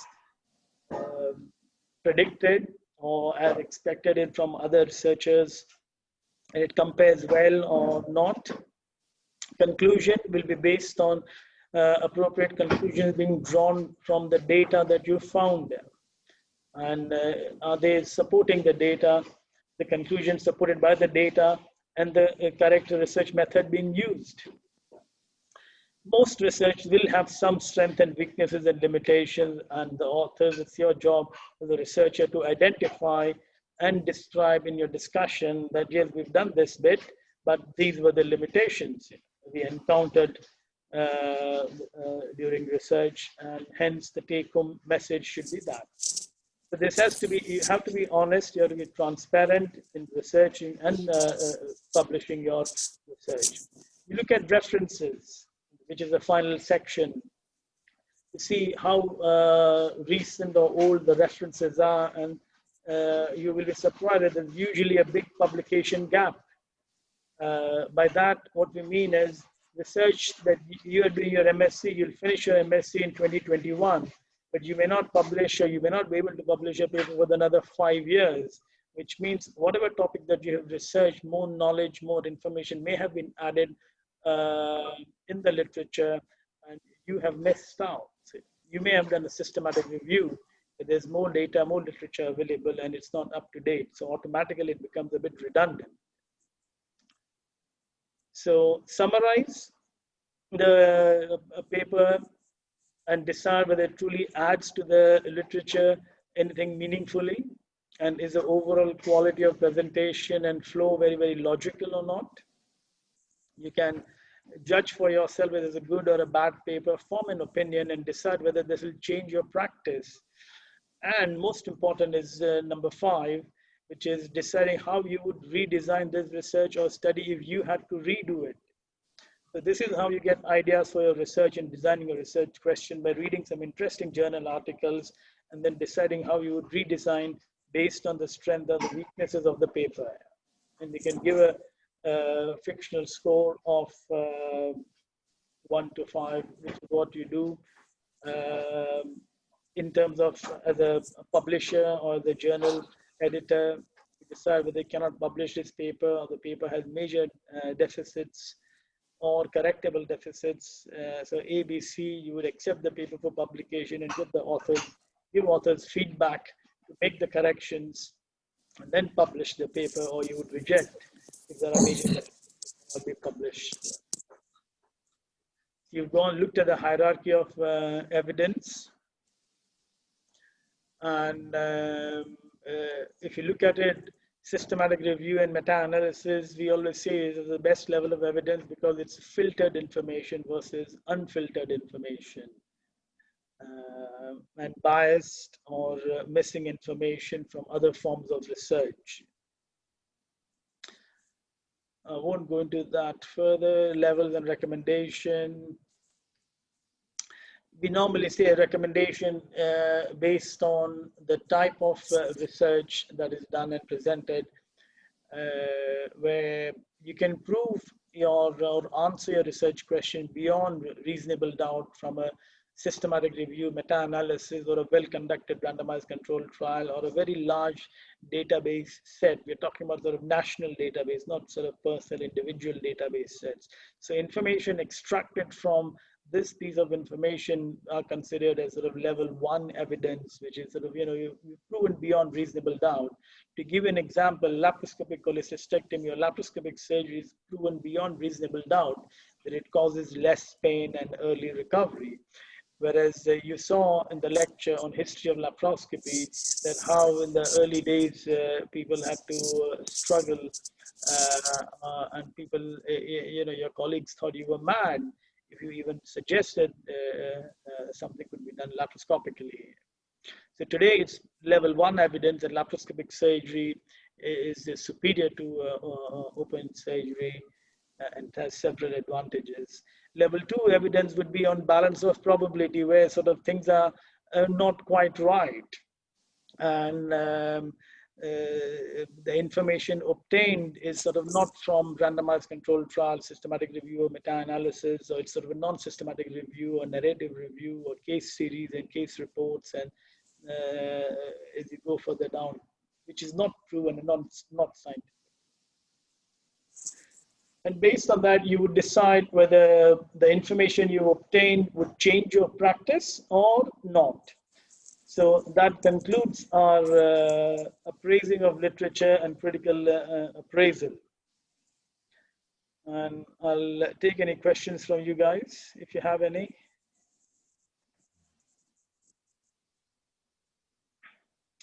Has anybody done critical appraisal? Yeah, I've done a couple. Okay. You may have done journal clubs. As I said, we call it journal club, but I don't like to use journal club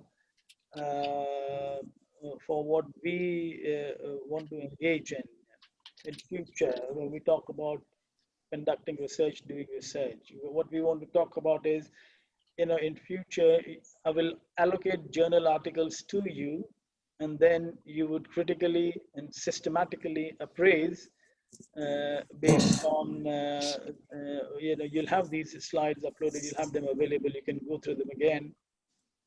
So based on that, so we critique, we look at the quality, the scientific quality of the paper by making sure that, the authors, the researchers, the publishers have ticked all the right boxes.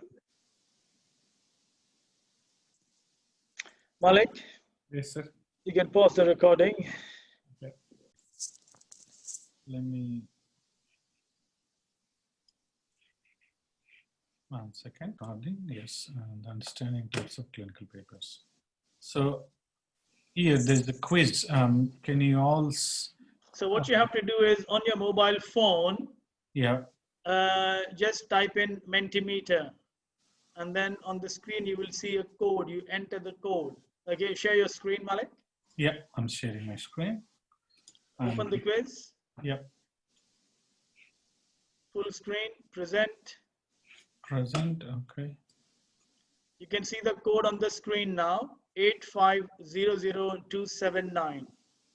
So speak up as soon as you've got Mentimeter and the code entered, and you will see the same slide on your mobile phone. I'll give a minute for all of you to. So, yeah, hang on. So you can start voting. Yeah. If you don't, I'll give you 1 minute. If you don't have the access to this, let us know before. So just make sure that everybody has to respond. If you're not able to respond for whatever reason, just tell us. Study design is not. How many people are there in the audience? That many response we need. So there are only 10 responded so far. So study design is not essential to conduct a study. So is it true? We'll get the data. If you don't, every time if you don't respond, you have to either tell us. Otherwise, we won't know whether you are there online or not. How to respond? Only 10. So if you cannot respond, you have to tell us. Yes, I don't know how to respond. Are you on your mobile phone? Yes. Mentimeter, did you type in menti.com?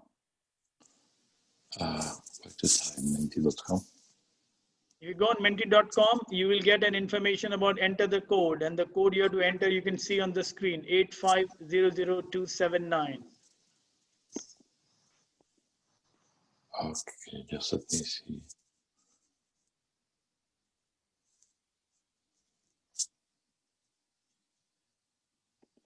Only 10 responses, so I'm waiting for 4 or 5 responses. Yeah, so one person has said that he cannot enter. Anybody else has problem accessing this? Speak up now, unmute yourself and speak up. So I put the number in this search, right? The 85. It's there right at the top of the slide, 8500279. And your phone will show the same slide, and you will be able to enter true or false on your mobile phone. Did you get it? No result. Sorry? No result. Did you go on menti.com? Menti.com, yes. And did you get the option of entering the code? No. The search only. I didn't find the option. Sorry? I found search, but there is no enter a code. Did you go into menti.com website? MENTI.com. So you need to log in. What you do is type www.menti.com and it will ask you to put the code in. It is very simple. It is just straight away. If you're on the right website, it will just come over there straight away. Yeah. 11 people have responded. Did you get it? Menti.com.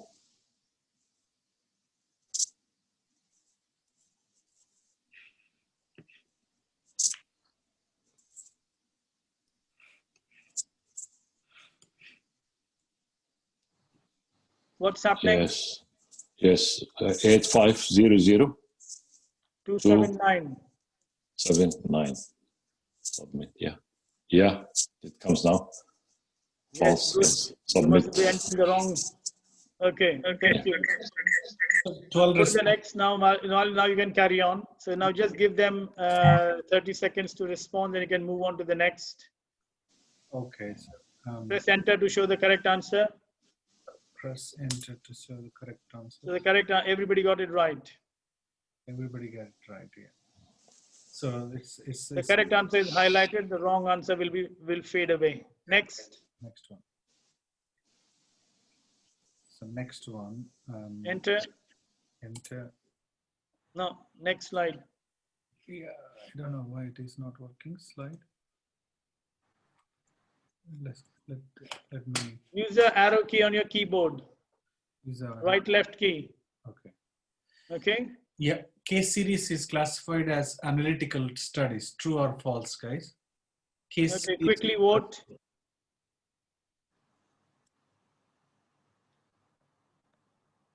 Keep voting. For 30 seconds.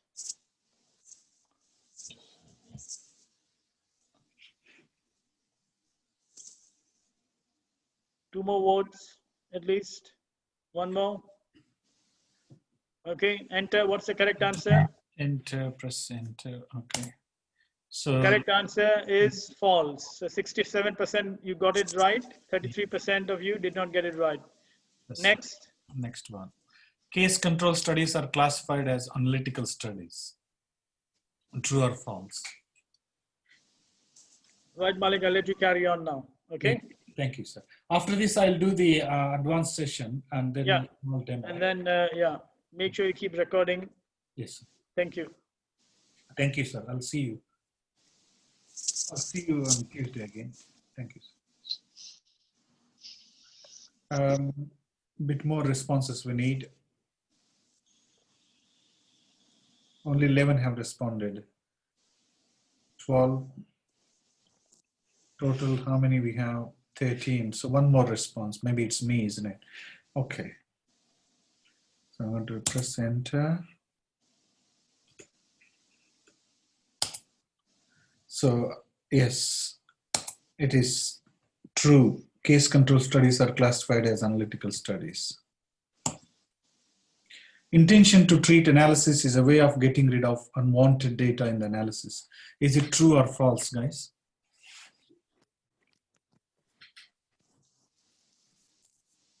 Intention to treat. Oh. Intention to treat analysis is a way of getting rid of unwanted data in the analysis. Mr. Robinson, are you also there voting?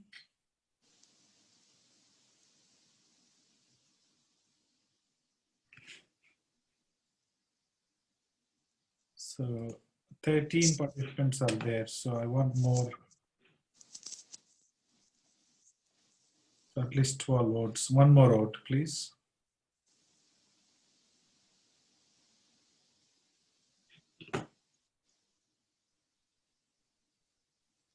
Okay, there's one more vote lagging. Somebody, okay, all of you have, okay, perfect. So let's enter. So false, because intention to treat analysis is dealing with missing data, isn't it? It's not about getting rid of the unwanted data. Do you all agree? So I'm going to next one. Quick guys, 30 seconds.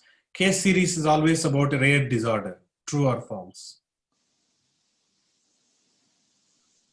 I need 12 answers.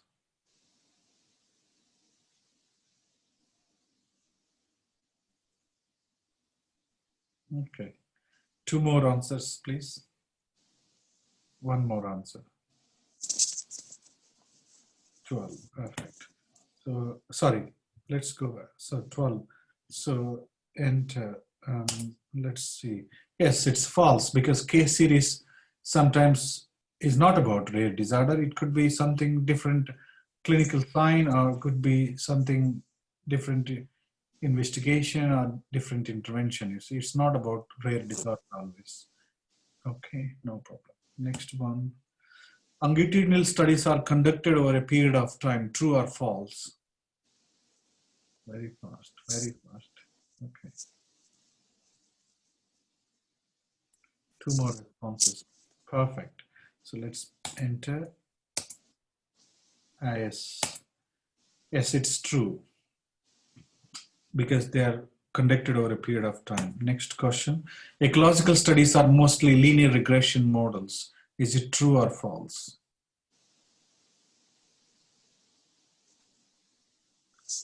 Nine. Four more responses. I want you guys to answer quickly. One more response, last response. Okay, 100%. Okay. Yes. It's true. Okay. Next question. Cross-sectional studies shed light on cause and effect. True or false?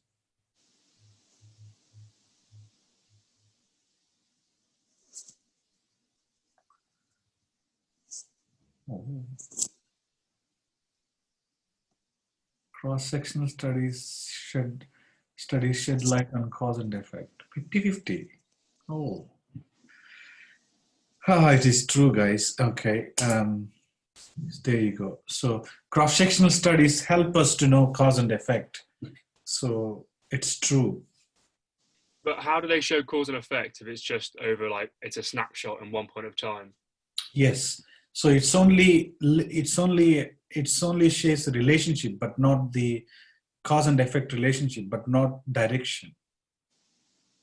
For example, cause and effect. Let's say isolation, social distancing. These, if you wanted to see which countries across the globe have used travel restrictions and 2-meter distance, is there an increased rate? Is it going to affect on the decreasing the number of COVID cases? Let's say in this month, if they wanted to see at this point in time, yes, you'll know the relationship between cause and effect, right? Some countries have restricted, put a travel ban, and there's definitely infection rates are less.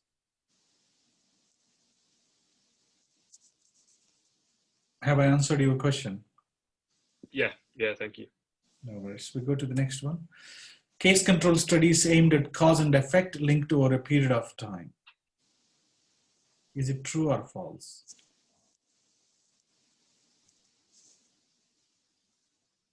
Okay. Somebody is saying false. Somebody is saying true. Okay. 3 more responses we need. 11 and 1 more response. Last response.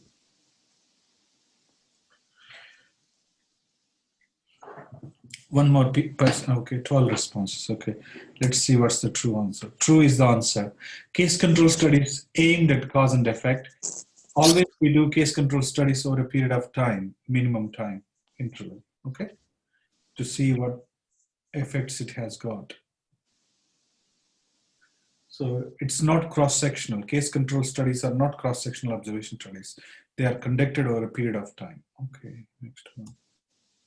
Pragmatic trials can model day-to-day practice in an experimental setting. Is it true or false? Oh my God. Oh my God. Perfect. I think it must be the last question. So 5 more, 3 more, 2 more. Okay. 1 more.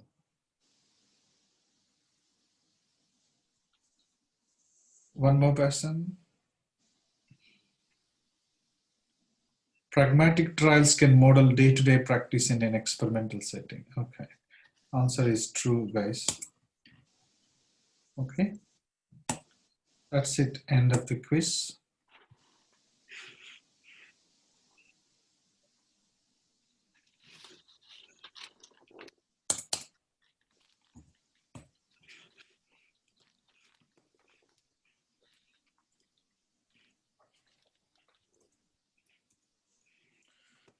So we'll do another assessment next time.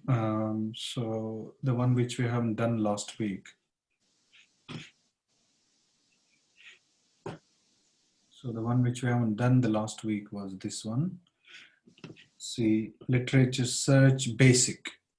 Either we can do at the end or before starting advanced session. What do you want you guys to do? Shall we do it now or shall we do it after advanced session? Let's do the presentation first. Are you all okay with that?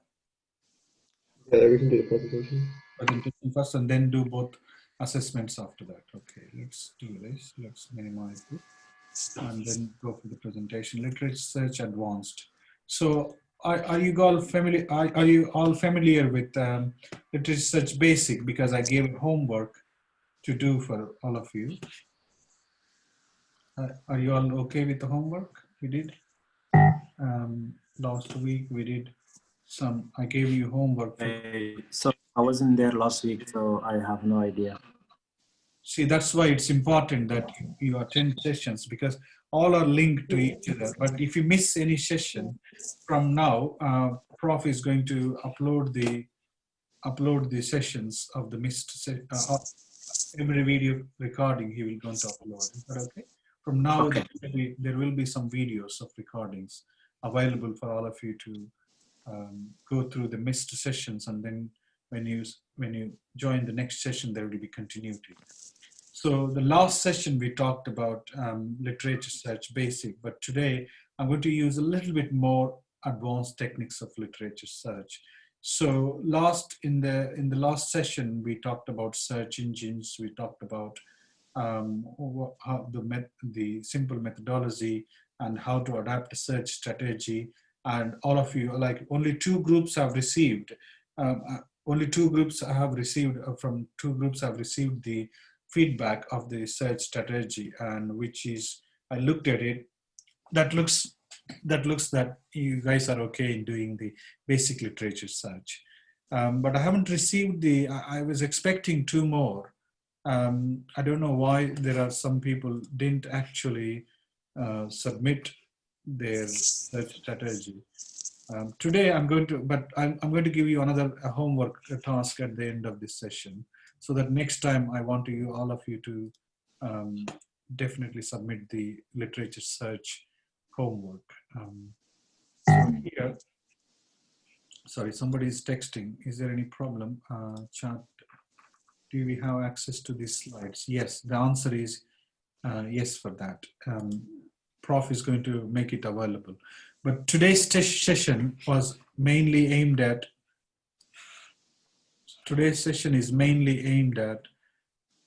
literature search. Sorry, somebody is joining again. Oh my God, leaving and joining. Okay.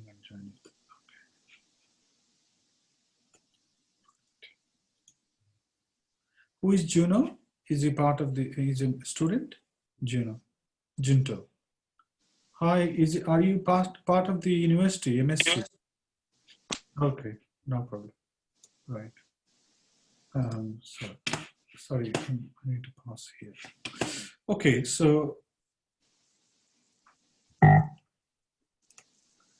our aim today is to make you to understand there is a way of doing literature search, and also last time I told about search engines, so we talk more about search engines today as well, and how to appropriately use the search engines. And today the interesting one is I'm going to talk about mesh terms.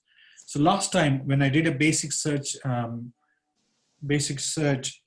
teaching, I didn't tell you how to use medical subject headings.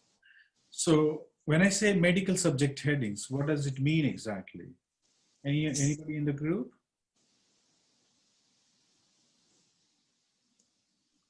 Medical subject headings means anybody in the group? Shall I pick each one, or are you guys okay to? Is that like synonymous terms to something you're searching for, or related terms? Yeah, so medical subject headings are nothing but, if they are in the library, like for example, Medline database or Cochrane database, they tag the paper to different subjects of interest. And based, for example, a topic on a colorectal cancer, they will tag to a word called colorectal cancer or colon cancer or rectal cancer. So if they tag to those three search words, then it's called, they're labeled as mesh terms. So if they tag only for one word like colorectal cancer instead of colorectal cancer, colon cancer, and rectal cancer, but you can only use one word, that is a colorectal cancer. So the mesh term is nothing but the way you pile up your, when they create a database, they pile up all the relevant articles and tag to that word. Do you all understand now? For example, all the papers on coronavirus disease are tagged to COVID-19, COVID-19, because COVID-19 is a medical subject heading, med term. So somebody is joining again. Hi, Junto, why are you joining again and again? I just allowed you, but somebody else is also. Okay. It's interrupting our session, you see. Please stay. If you guys wanted to stay, stay as it is, because if you come in, go out, it will be difficult for me because I lose my focus. Okay, different devices. Please log in all the devices. All of you, please log in all devices if you guys wanted more input. But if you see, the problem is, if you keep log in, log out, it will distract my attention and you guys lose the, I will also lose my attention, you will also lose my attention, okay?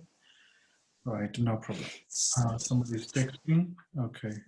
Let's finish that. So it's okay, Jinto, no worries. We will keep a track.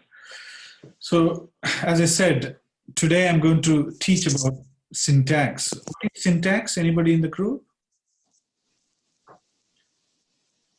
What is meant by syntax? Certain structure of something. Syntax, okay. Anybody in the group, please?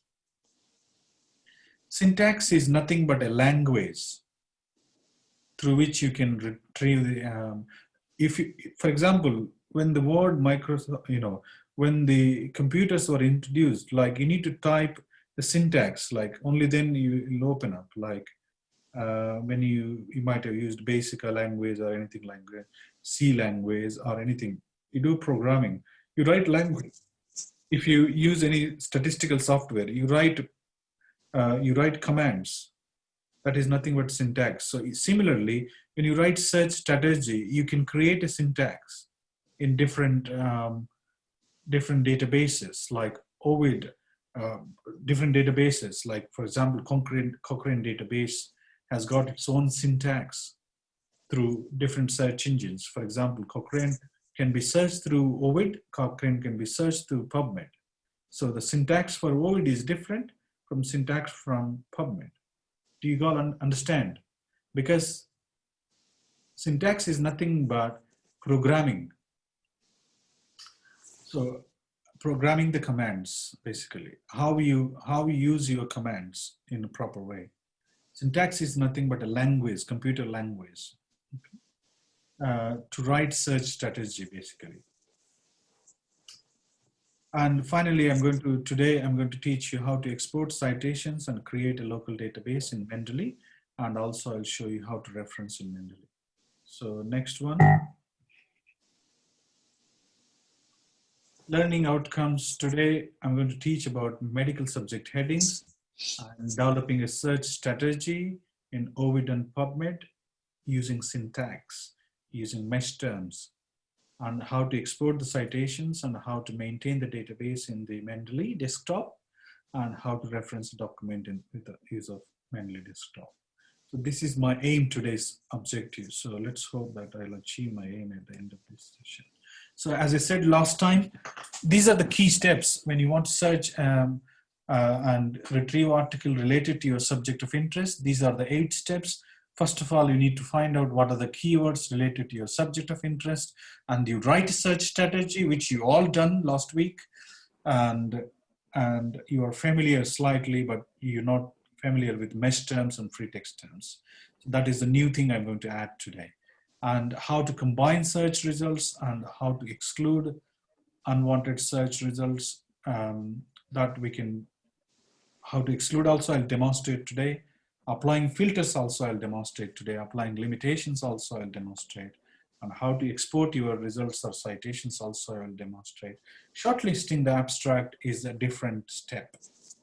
Once you know the content of what you wanted, within the subject of interest, you have to shortlist the abstracts which has got data, which doesn't have a data, which are included for qualitative synthesis, which are included for analysis and data synthesis, qualitative synthesis. You need to shortlist them. And that's when you decide whether you want to do systematic review or meta-analysis. So these are the key 8 steps of conducting a literature search, which is both for basic as well as advanced. So next step, I've showed you last time, these are the search methods. Both are valid for both advanced as well as basic search strategy writing up. So one is a PICO method, which is a population, intervention, comparison, outcome. Using population, for example, COVID-19 treatment, population is COVID-19 patients. Intervention is any drug treatment or any form of therapy you give. Comparison, you compare the outcomes like mortality and need for ventilation, need for prolonged length of stay in the hospital, prolonged length of stay, or any complications like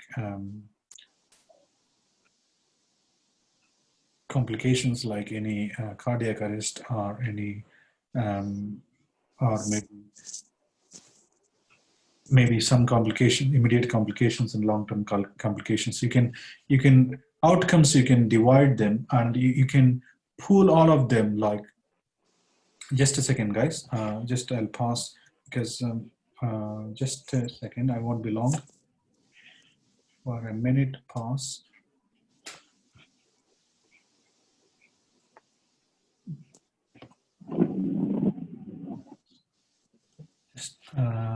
Just start dressing. Sorry for interruption. I think the person who works in my home has come to cook some food for me.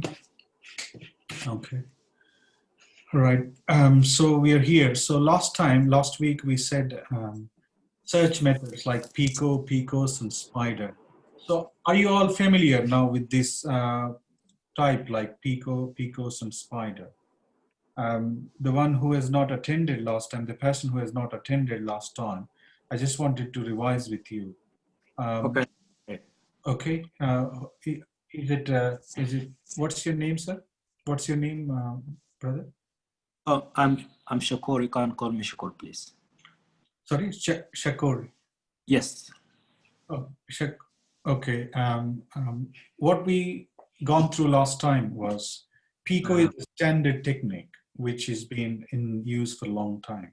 Population, intervention, comparison, and outcome. For example, COVID-19 treatments, if you want to do a systematic review, COVID-19 will become a population group. Intervention is any drug which you use like dexamethasone or plasma therapy, methylprednisolone, anything is called intervention. Comparison is you compare the outcomes of whether patient needed a ventilation, whether patient is dead or alive, or any long-term or immediate complication. Okay. Whereas PICOS means you're adding one more layer when you're doing a literature search is, I want to see only randomized controlled trials, study type, or I want to see all clinical trials, or I want to see only drug trials, I want to see only prospective studies or retrospective studies. That is what is PICOS, which is developed by York University, okay? Which is more specific and less sensitive. SPIDER is another layer of more specificity and less sensitivity. Another person has published on SPIDER. So for a broader search, we use PICO, which is a standard search. For a specific search, we can use PICOS. I have published an article on PICOS. And most of the articles which I published are with the PICO methodology, PICO. So how do, yes, you all are familiar how to write search strategy. In general, last week I gave a task and some of them have formed groups and you guys have sent me back a few search strategy. But there is a way for writing a search strategy, especially in searching Cochrane database. Cochrane database is the largest database and next to the Medline data. Medline is the next, and Cochrane database is the biggest database. So that's why we should all be familiar with syntax. Syntax is a language, how to retrieve the articles from the Cochrane database. So you can use interface or search engine. I'm using the word interface. For example, a tree network or a tree network can be used in iPhone or Samsung. So when you use a different network on a different device, the device is nothing but interface. So like that, the PubMed is an interface when you are retrieving retrieving articles from the Cochrane database. PubMed also has got its own database. But if you use syntax in the PubMed, you can get the data or articles from the Cochrane database. Do you guys see the difference? What I'm trying to get a point. Are you all with me? So I don't understand. I'll repeat my sentence, okay? For example, PubMed is linked to Medline database, right? PubMed has got its own database. But when you do a search, when you write like COVID-19 in PubMed, if you don't use a proper language or a syntax, you don't get articles which are only purely present in Cochrane database. But if you use a syntax, which is supposed to retrieve articles including PubMed as well as Cochrane. So using a syntax will help you to retrieve appropriate and more specific articles in Cochrane as well as PubMed. So whereas if you use a free text term like just COVID-19, so if I say COVID-19.sh, which is subject heading is COVID-19. So COVID-19.sh or COVID-19 in brackets sh. So COVID-19 I'll write and then in brackets I'll put sh. That's the syntax to retrieve the COVID-19 papers from Cochrane database. Whereas if you write COVID-19 only, Cochrane may not understand. Cochrane database may not retrieve the COVID-19 articles which are exclusively put in the Cochrane database. Do you guys understand what I'm saying? So the subject heading is COVID-19 here, sh. So if you use a COVID-19 in brackets sh, then you can retrieve articles both from Cochrane as well as all the database which are linked to PubMed. So that's why I'm focusing more on Cochrane, because Cochrane database is very closed database. Unless you use a proper syntax, whichever search engine or whichever the interface you use, it will not give you the relevant articles. That's why learning syntax is essential. So if you write any word, and then in brackets, if you put PT, that means publication type term. Like for example, I want papers on Mirizi, in brackets you write randomized controlled trials, or CTs, in brackets PET. You'll only get all the publication, like for example, if you write randomized controlled trials, in brackets PET means publication type. So it'll get all randomized controlled trials. If you say pragmatic trials, in brackets PET, you'll get only pragmatic trials. So if you want all the articles in the literature with a name included in the title or an abstract, you can use, like for example, Mirizi. You want to get all the papers where there is a Mirizi word in titles as well as abstract. So all you need is to do is Mirizi in brackets TIAB. If you put it, it'll retrieve all the articles which has got Mirizi in title page as well as abstract.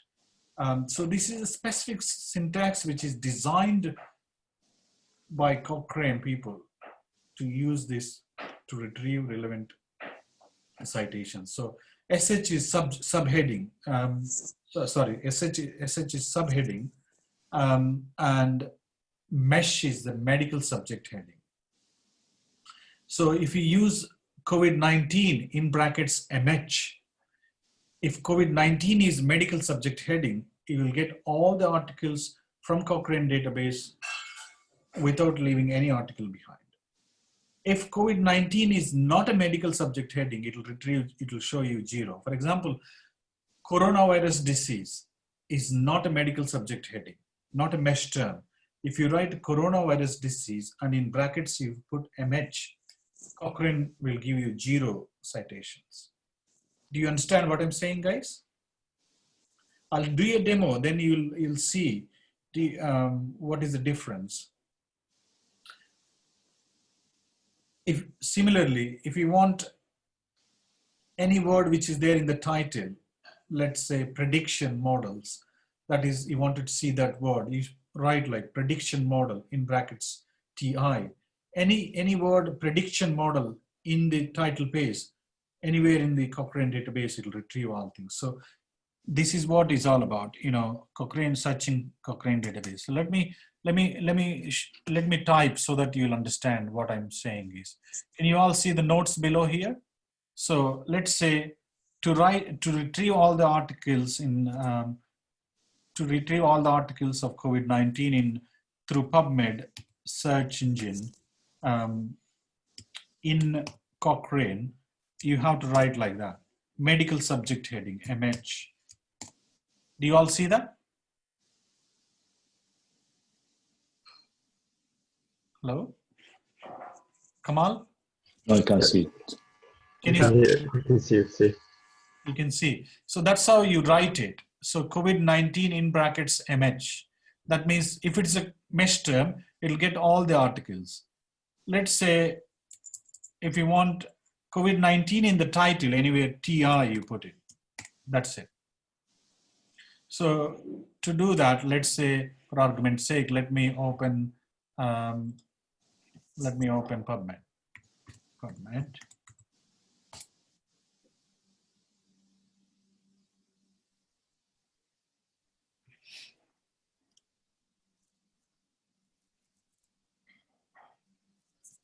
So if I say COVID-19, let's start with coronavirus disease. Coronavirus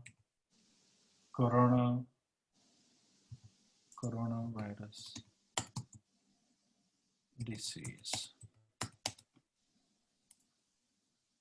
How many citations have come? 34,342 results. Okay. So if I say COVID-19,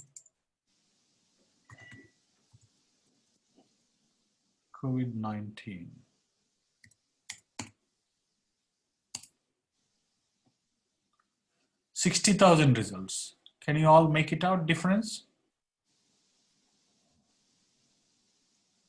Are you all appreciating this change? Okay. Okay. So I wanted to see if there are anything in the Cochrane database. You write COVID-19 MH. Only 221 in the Cochrane database. Do you all see that? Yeah. So that is what is all about syntax. So all are related to COVID-19. They're all in the Cochrane database. So these many results are there in the Cochrane database. So, and it is proven beyond doubt that COVID-19 is a medical subject heading. Because if it's not a medical subject heading, meshed. You can even put a mesh and medical subject heading. So here, let me go back to my presentation. What did I show you? Escape. Let's escape. Okay. Let's go back. So there are two things I showed you here. One is mesh term, which is medical subject heading. There is also SH subheading. So what is the difference? I'll show you in a second. Let's go back to Google again. So here, so COVID-19.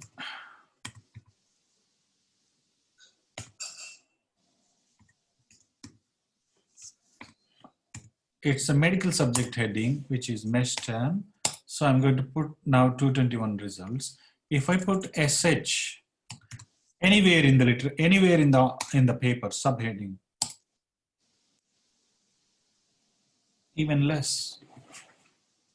So you can, it's not a subheading actually. To be honest, if the results are going down, it's not a subheading, it's a main title. Most likely it is a mesh term.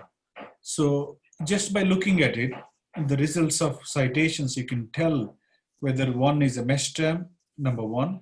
If it results, if you put MH in the brackets, and if you get 0 results, let's say, let's practice that. Let's see if coronavirus disease, coronavirus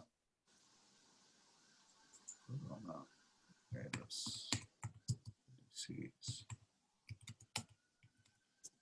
in brackets MH, do you think this is a medical subject heading?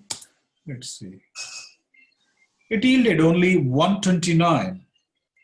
Okay, so that means there is only 129 which is lesser than COVID-19, isn't it?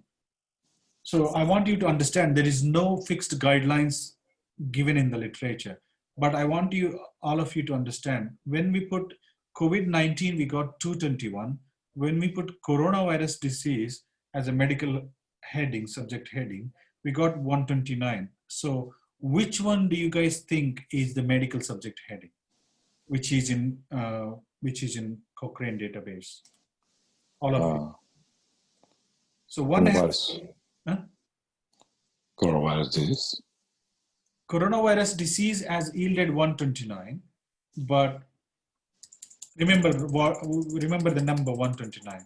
Now I'm going to go back and put COVID-19 in brackets medical subject heading, MH. Now we got fixed 221. So one is 129, which is coronavirus disease, but now we got COVID-19 showing 221 results in Cochrane database. So which one is medical subject heading, which is being tagged in Cochrane? COVID-19. COVID-19, there you go. So as simple as that. There is no one actually declared about no one publishes Cochrane database list of medical subject headings until you ask with them.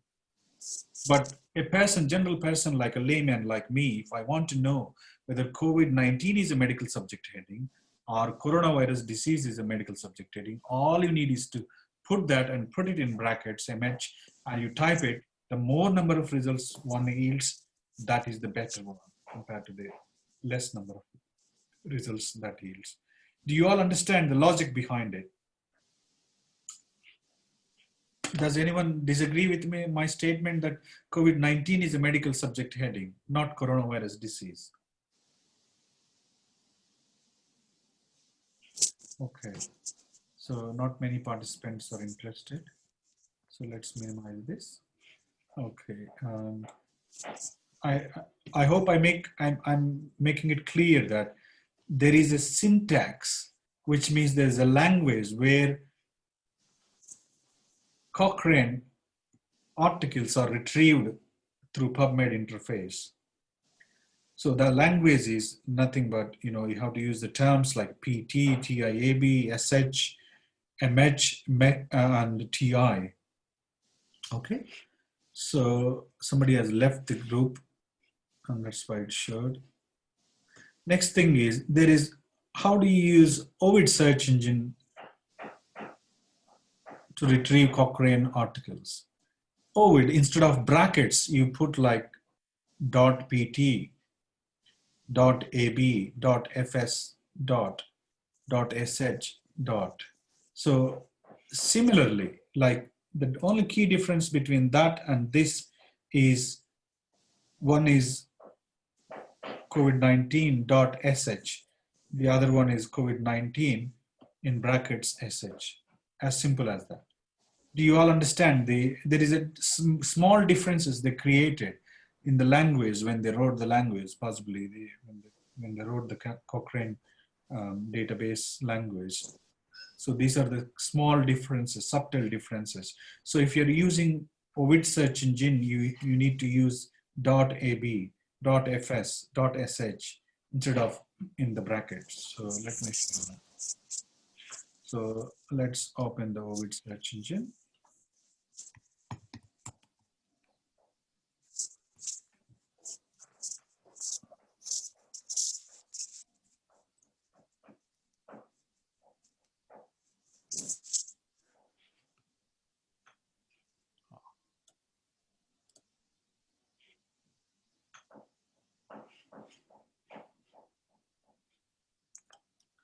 Gateway Ovid.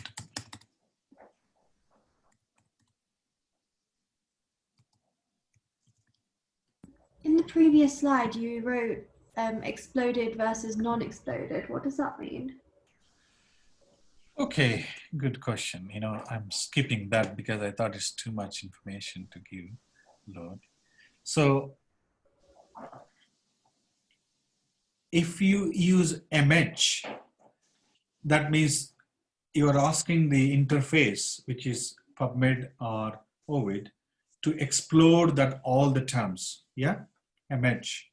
So if you use in the brackets, mesh 2 dots, which is semicolon, what do you call, like, and then write no exp. That means it won't, like a medical subject heading not exploded means it won't explode, which means it won't explore. Explode here means like exploration. So it won't retrieve those which has got COVID-19, as simple as that. So it's just exclusion like a not. Have you attended last session by? Yeah. So in the last session, I've taught another command called not, how to use not when you don't want those things. So when you don't want certain, for example, if there are 2 search terms and you want only papers, there are 2 medical subject headings, and you want only medical subject heading papers related to 1 mesh term, not the other one. Then you use this command, like in brackets, mesh, no explode. Do you understand what I'm saying? Thank you. So it's like, for example, there are 2 medical subject headings. The best example I can give is maybe, let's say, for argument's sake, COVID-19 is 1 medical subject heading we identified. And the next subject heading is, let's say, placebo is a medical subject heading, yeah? So you don't want any studies on the placebos. So what you want is like you create a step of COVID-19 with medical subject headings. And then next step, you create placebo in brackets mesh no exp, which is it doesn't get any articles. It retrieves all the articles which doesn't have placebo, but there is a COVID-19 treatments. Do you all get it? So does that mean that non-exploded is just an equivalent of the not function? It just eliminates everything that has the term that you're searching for? That's correct. But it's for the Cochrane. Because Cochrane, they've written the language for a PubMed as well as Ovid search engines. Do you all get it? Do you all get it? Because Cochrane is like a closed database. It's not open for every. It's not open. So it's not open database like a Google Scholar or anything like that. So we need to use a proper syntax to retrieve the number of articles. So with Ovid search engine, similar, but it's a .ab. So that's what I'm about to show you guys. So welcome to Gateway Ovid. So I'm going to use the browsing function.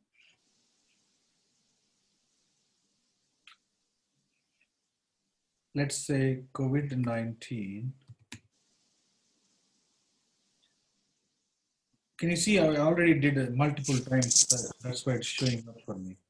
So COVID-19.sh.s. So if I say Ovid search engine is trying to retrieve any articles in the Cochrane databases. So what happened now? There's none actually. I think my syntax has gone or something wrong. So, well, it seems like it's not working. It's unfortunate.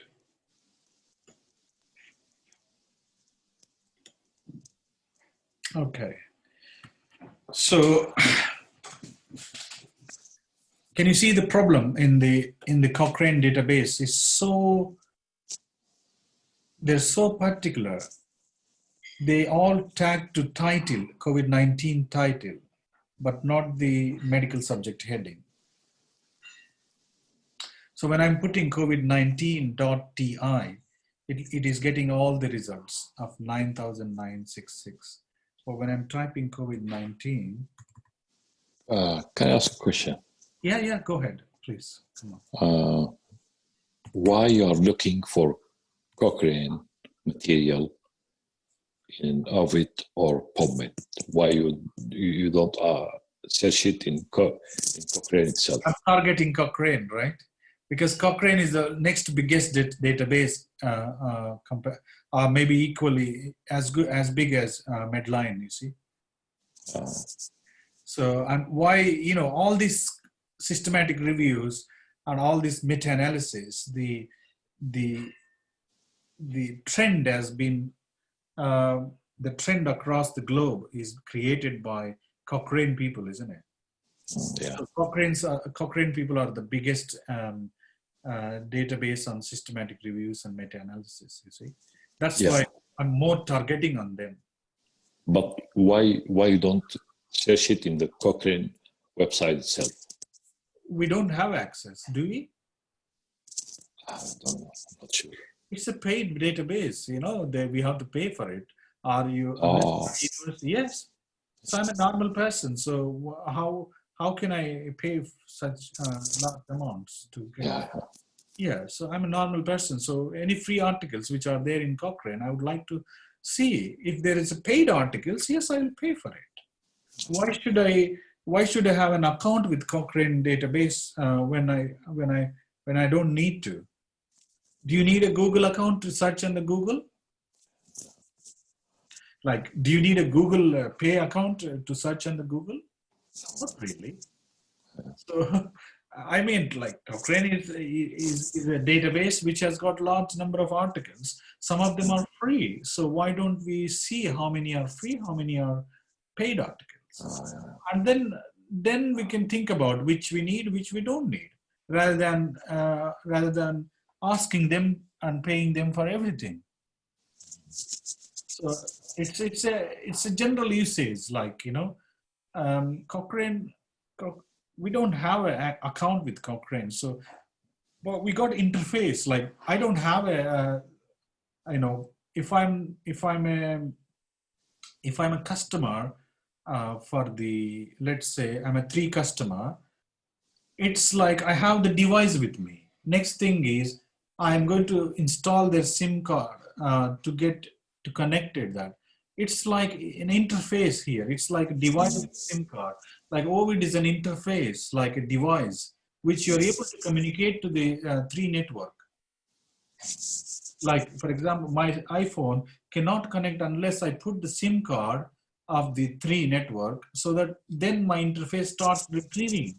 So similarly, your Ovid is an interface like a cell phone, and then the SIM card which you are putting is this syntax, TI or SH, all this stuff which I'm teaching now. Do you all understand? Yeah.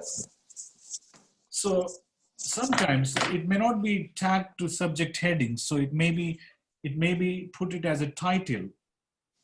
They might have tagged it as a title. So we need to explore all the avenues possible. If you're targeting one database, major database, Cochrane. If you're targeting rest of the databases, all you can do is like COVID-19. I'll get all the articles. Let's see how many elsewhere are there. 9,981. So most of them are 9,966. Can you see this? Almost like most of them are there in the Cochrane. So other way of doing is, it's called, if you don't use this syntax or commands or syntax or language, then it's called free text term.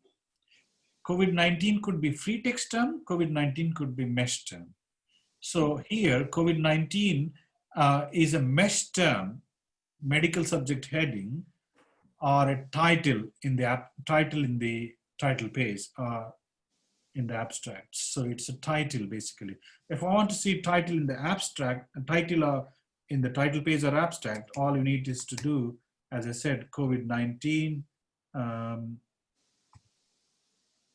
COVID-19 dot TI AB dot. Let's see how much it gives. 0. So it's not in the abstract. It's a title actually. So COVID-19 is a title. They tagged it as a title in their databases. As simple as that. So you have to use all the possible commands which I showed you here. So only then you get the appropriate relevant articles. You see that? So because now I identified that COVID-19 is a title, so that is what is going to, I'm going to include in my, I'll remove these two. I'm going to include that in my search strategy. Do you all understand now? Yeah, what does a free text term look for? Does that look for if the term appears anywhere in the manuscript? Anywhere in the manuscript, anywhere elsewhere, yes. COVID-19 is also free text term. COVID-19, like for example, if I do that, there will be some more papers in the free text term. May not be in the title, but somewhere else written up. Do you all understand now? So when we do advanced search, we just don't stick with the title. We also stick with the free text term. So I will combine with 1 or 2 rather than, and then make P bigger. So I'm constructing a P, quite big P, when I apply filters, before applying filters. So we need to construct as much as big P possible before you start applying filters in the Pico or Picos. So that is why I'm trying to teach you guys today this syntax. Try to play with this syntax with all the possible. So I played with COVID-19 SH, but unfortunately it is not working for some reason. It's a medical subject heading, I'm sure, but okay, it's not working. You see, you have entered invalid index name SH. So for some reason, it's not working.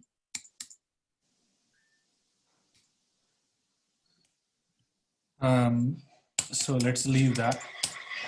So last week we talked about how to conduct research, drug therapy. Drug therapy. It's an invalid syntax. So floating subheading I'm looking at to see drug therapy. Then I'll use the free text term drug therapy. So all I'm trying to get the point across to all of you is somebody's texting something, chat. So yeah, it's clear, okay.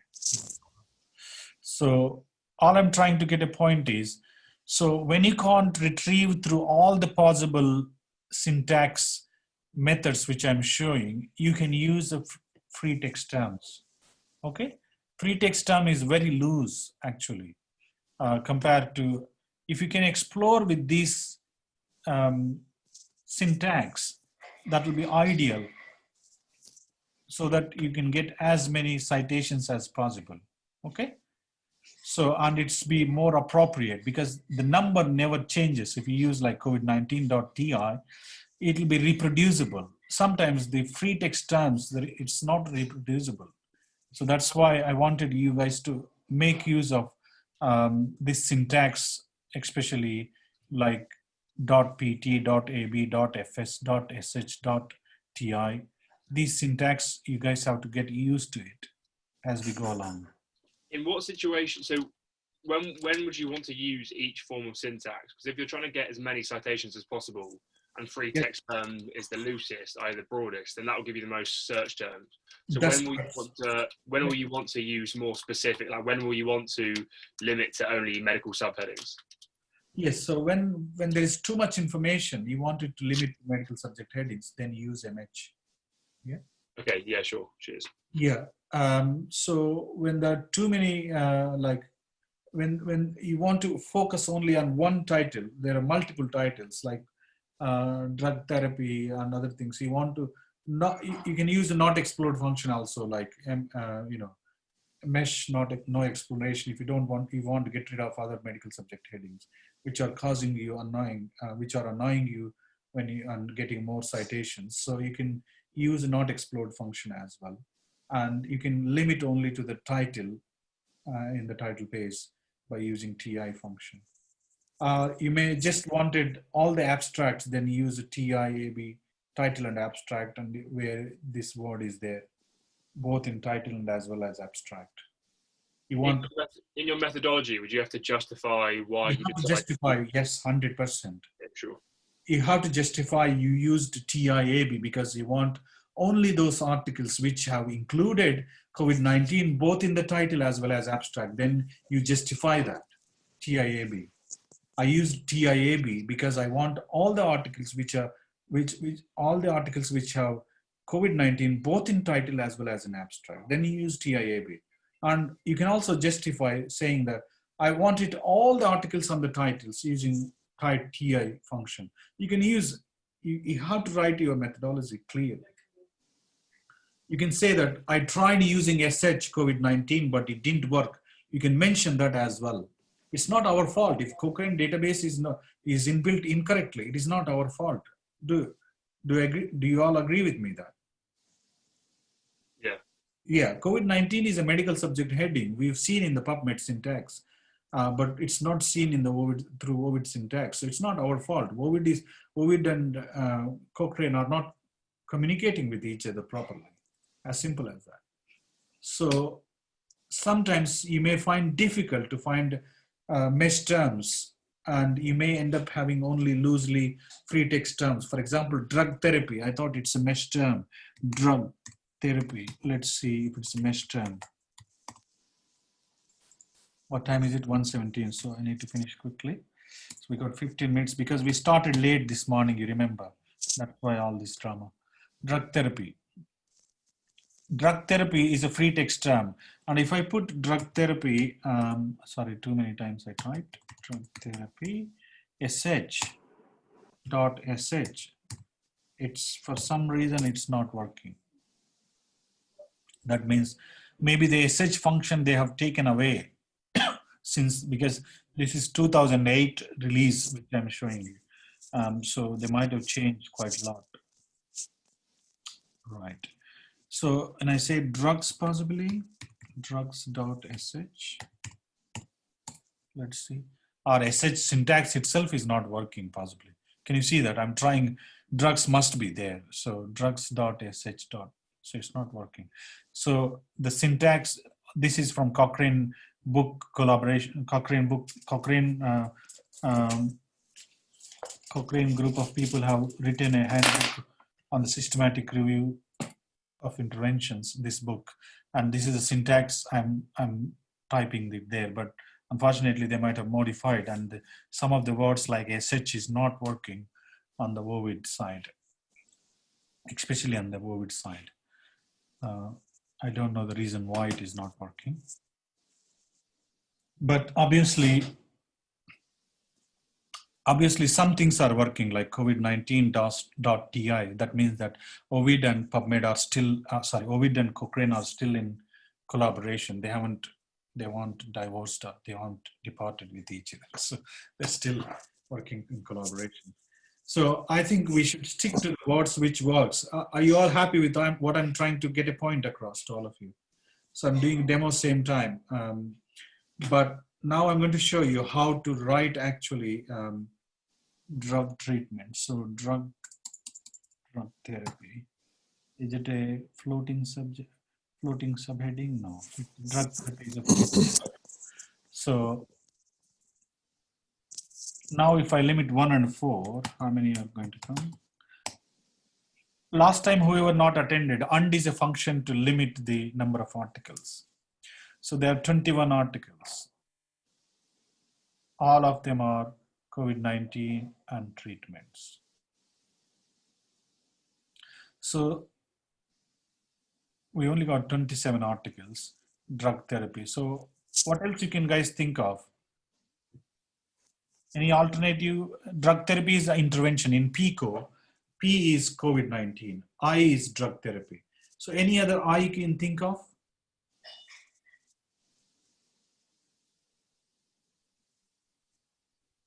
Clinical trials. Clinical trials.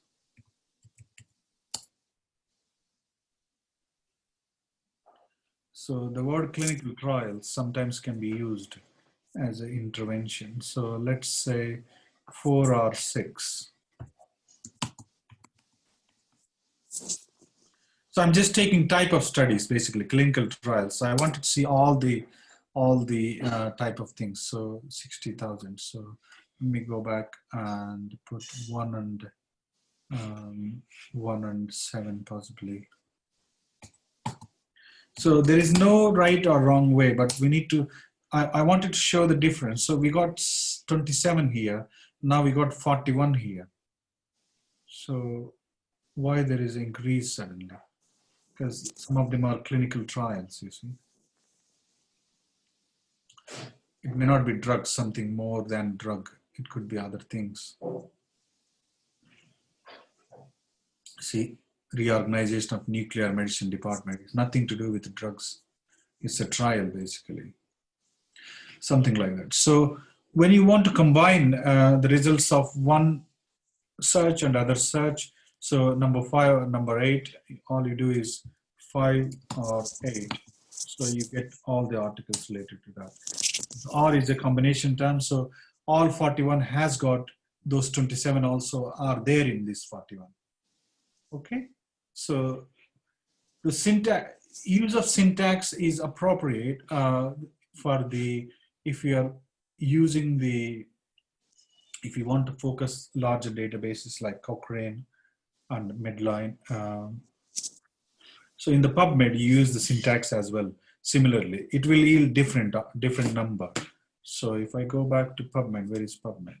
So PubMed, we already started in PubMed, right? So COVID-19 and drug therapy.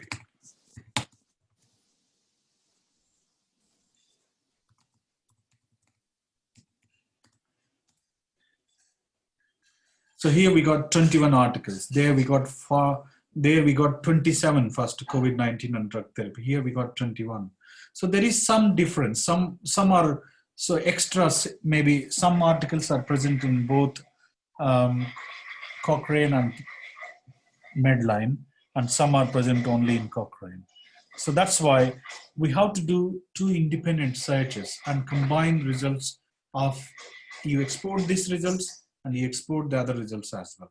So for example, if you want all the papers on COVID-19 and drug therapy, you do 2 independent searches, one in PubMed and one through PubMed, one through OVID, and you do 2 separate searches, you combine and you go through the duplicates. So that's why you need to increase as many as citations possible relevant before you do any systematic review or narrative review. So do you all understand now what I'm trying to get at point? So to write a full search strategy, so far I've only used P and I, and the clinical trials could be, where does it clinical trials come? Is it in PICO or PICOs? Anyone in the group? PICOs. PICOs, yes, that's right. So if I use the randomized controlled trials, where does it come? Is it in PICO or PICOs? PICOs also. PICOs, okay. So if I'm going towards a specific design, it's a PICOs. If I'm going randomly, like if I'm not using clinical trials or any words like that, it's a PICO basically. So what else you can think of? So population COVID-19 intervention is a drug therapy. What else you can think of as a comparison?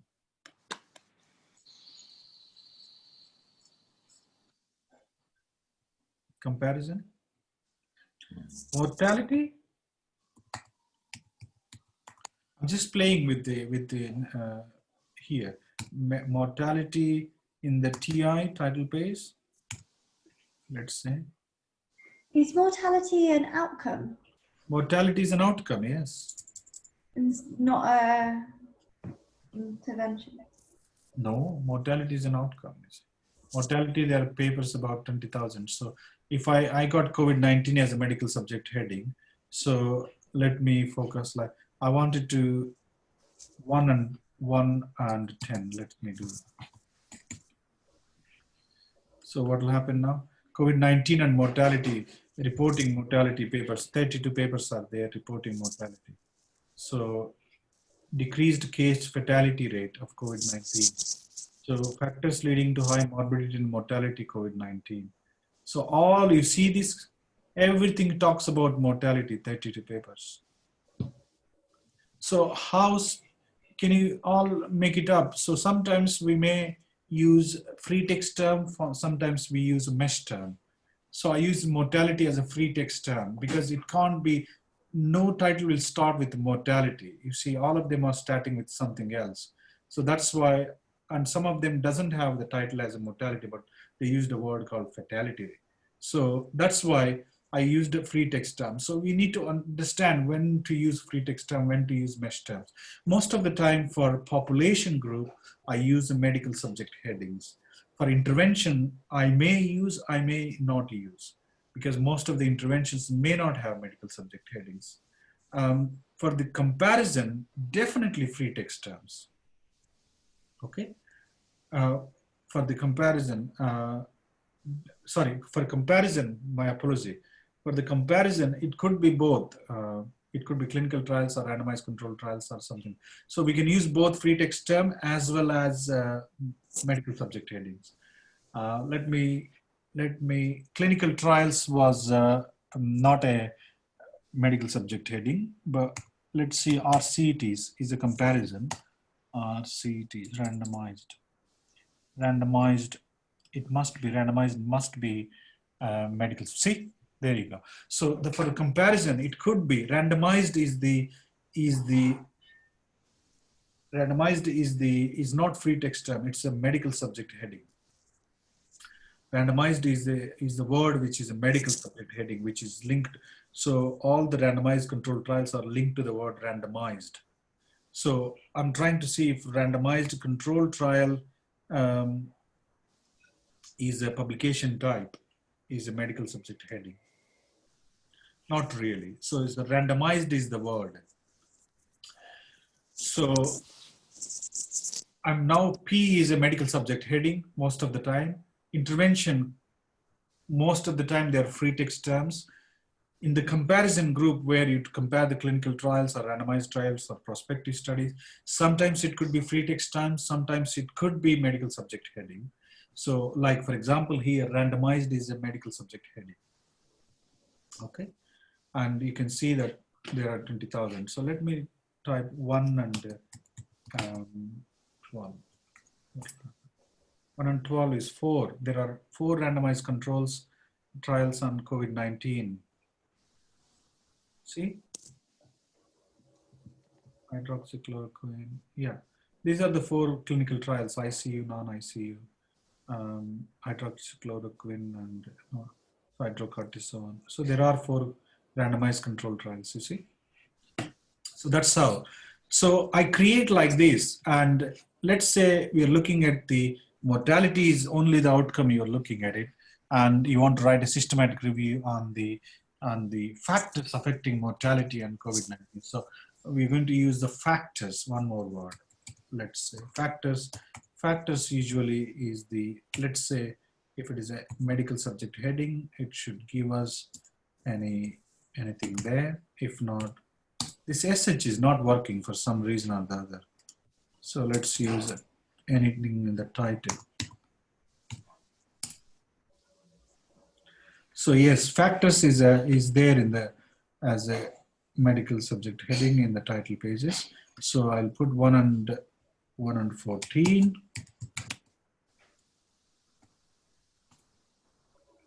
So there are 90 articles. What I'm going to do now is, so there are some here.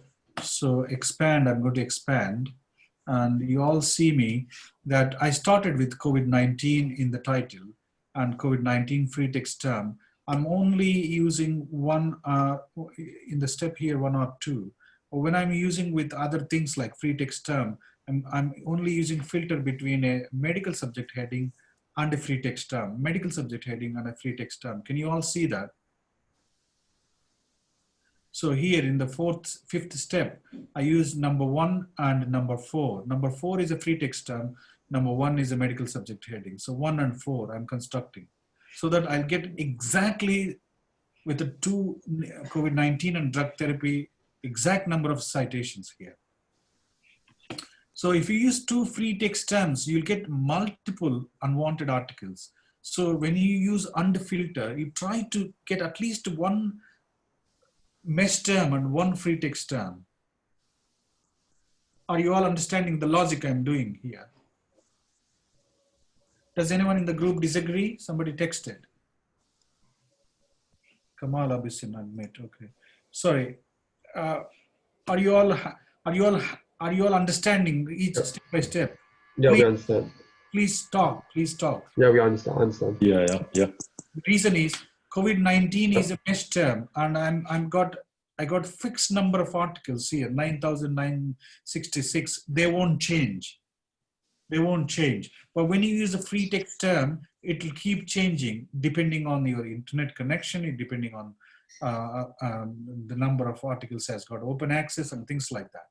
So when I'm using filter like and, I'm using a mesh term and a free text term filter like 1 and 4. And then in the step 8, you can see 1 and 7. 7 is a mixture of free text terms, 4 or 6, which are the free text terms. So I'm constructing like that, like a flow chart with a COVID-19 as a medical subject heading, and then I'm constructing a search strategy in a such a way that they'll always, all these free text terms are there within the articles which are tagged to medical subject heading called COVID-19. As simple as that. So now how many we can combine? Step 5 is our first result. Step 9 is our next result. Is that correct, guys? Are you all seeing? Step 9 is got 41. So that's our next result. And then step 11 is my next result. And step 13 is my next result. And step 15 is my next result. So I'm going to combine with R. So we got 165 articles, which says that COVID-19 treatment, drug therapy, clinical trials, mortality, and factors, and also which includes some randomized trials also. So there are 165 articles, which you can go through line by line with titles. And then out of 165, all of them like COVID-19, COVID-19, COVID-19. So you will not get anything outside COVID-19 in this, because you used a mesh term in the first step. You will never get anything non-COVID-19 papers in this search, which we designed. Do you understand why it is so important, finding a medical subject heading for a subject of interest? Unfortunately, not all the subjects of interest has got medical subject headings defined. So, but some common, for some common subjects of interest, there are medical subject headings. If there are medical subjects available, use that medical subject heading. And every such strategy you write, use that and use it appropriately. You see, none of my citation which I got is out of equation. So it's 100% all papers are related to COVID-19. Do you all see? There's no paper out of COVID-19 came randomly into my search results.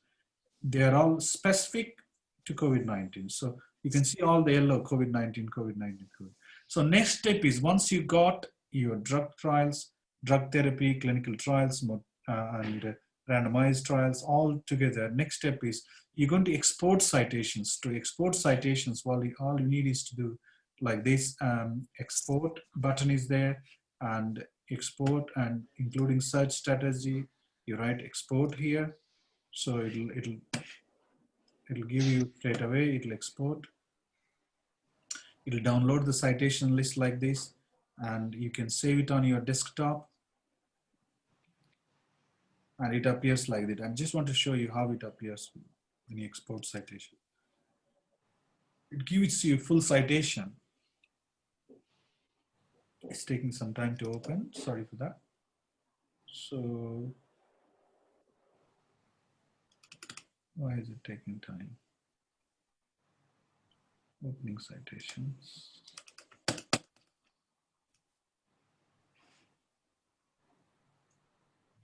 It'll open, just a minute. It won't be long.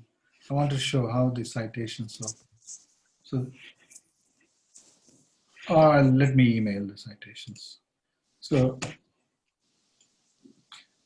you can email citations like COVID-19 drug therapy, COVID-19.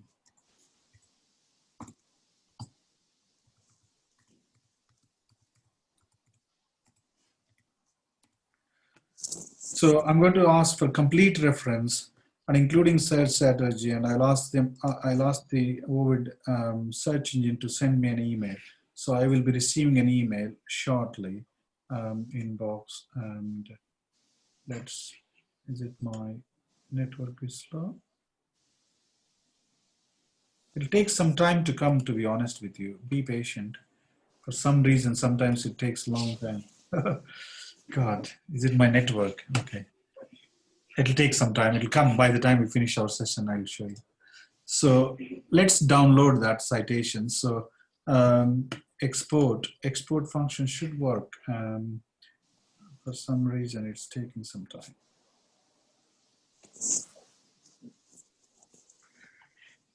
Are you all familiar now how to do this search strategy? Do you have any questions for me to ask?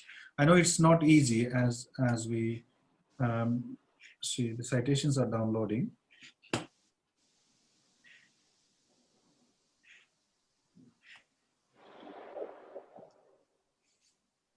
Okay, like this it comes. Okay, guys. So you get a search strategy. Then you can save this.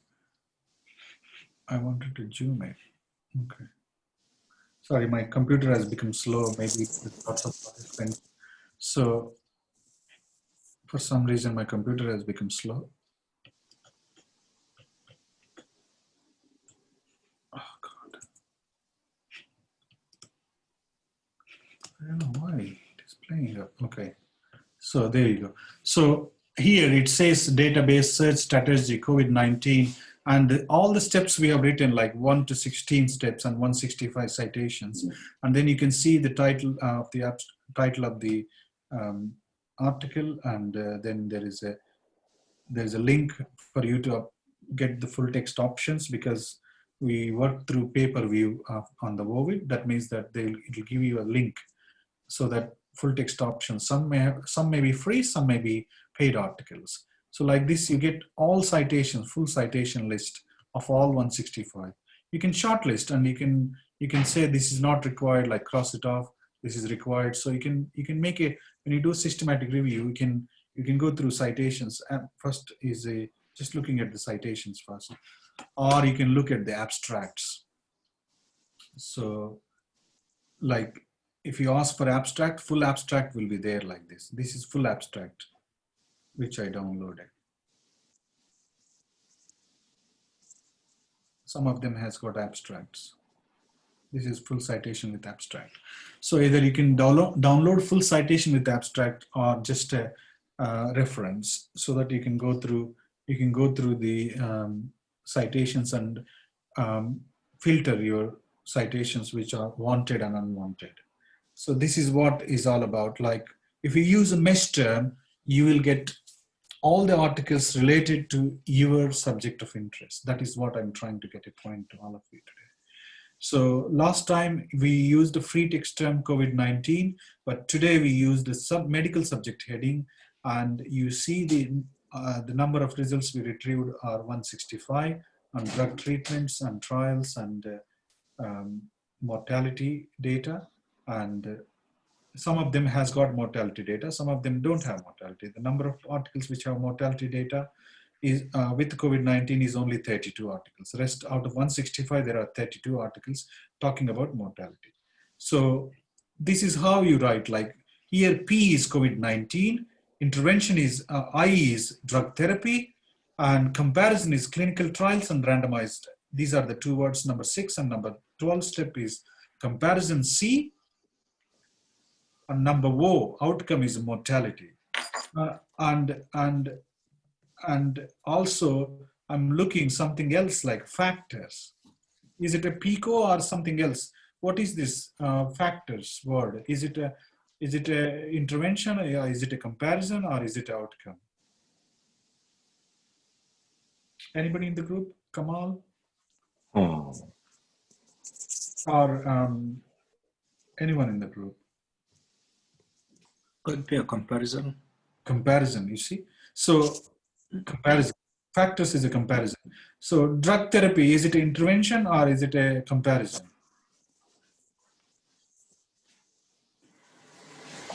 Intervention. Intervention. Clinical trials, is it a comparison or intervention? I'm just doing exercise with all of you before I finish this. Is it a study type?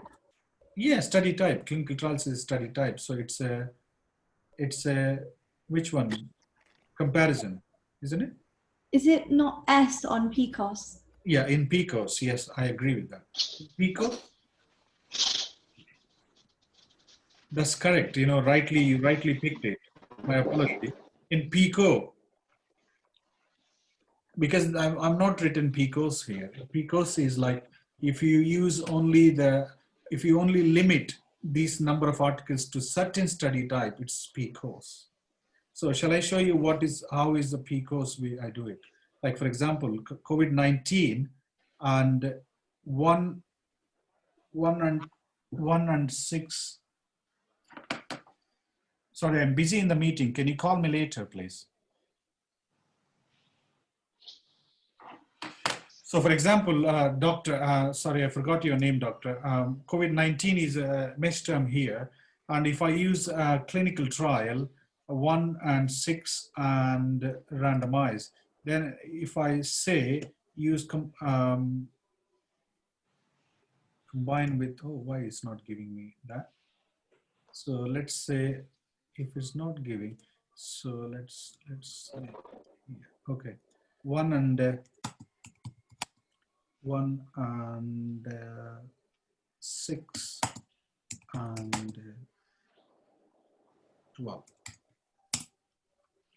So what will happen is there are 0 number of articles. Can you all see that? Or if I say 1 and 12, there are 4 articles.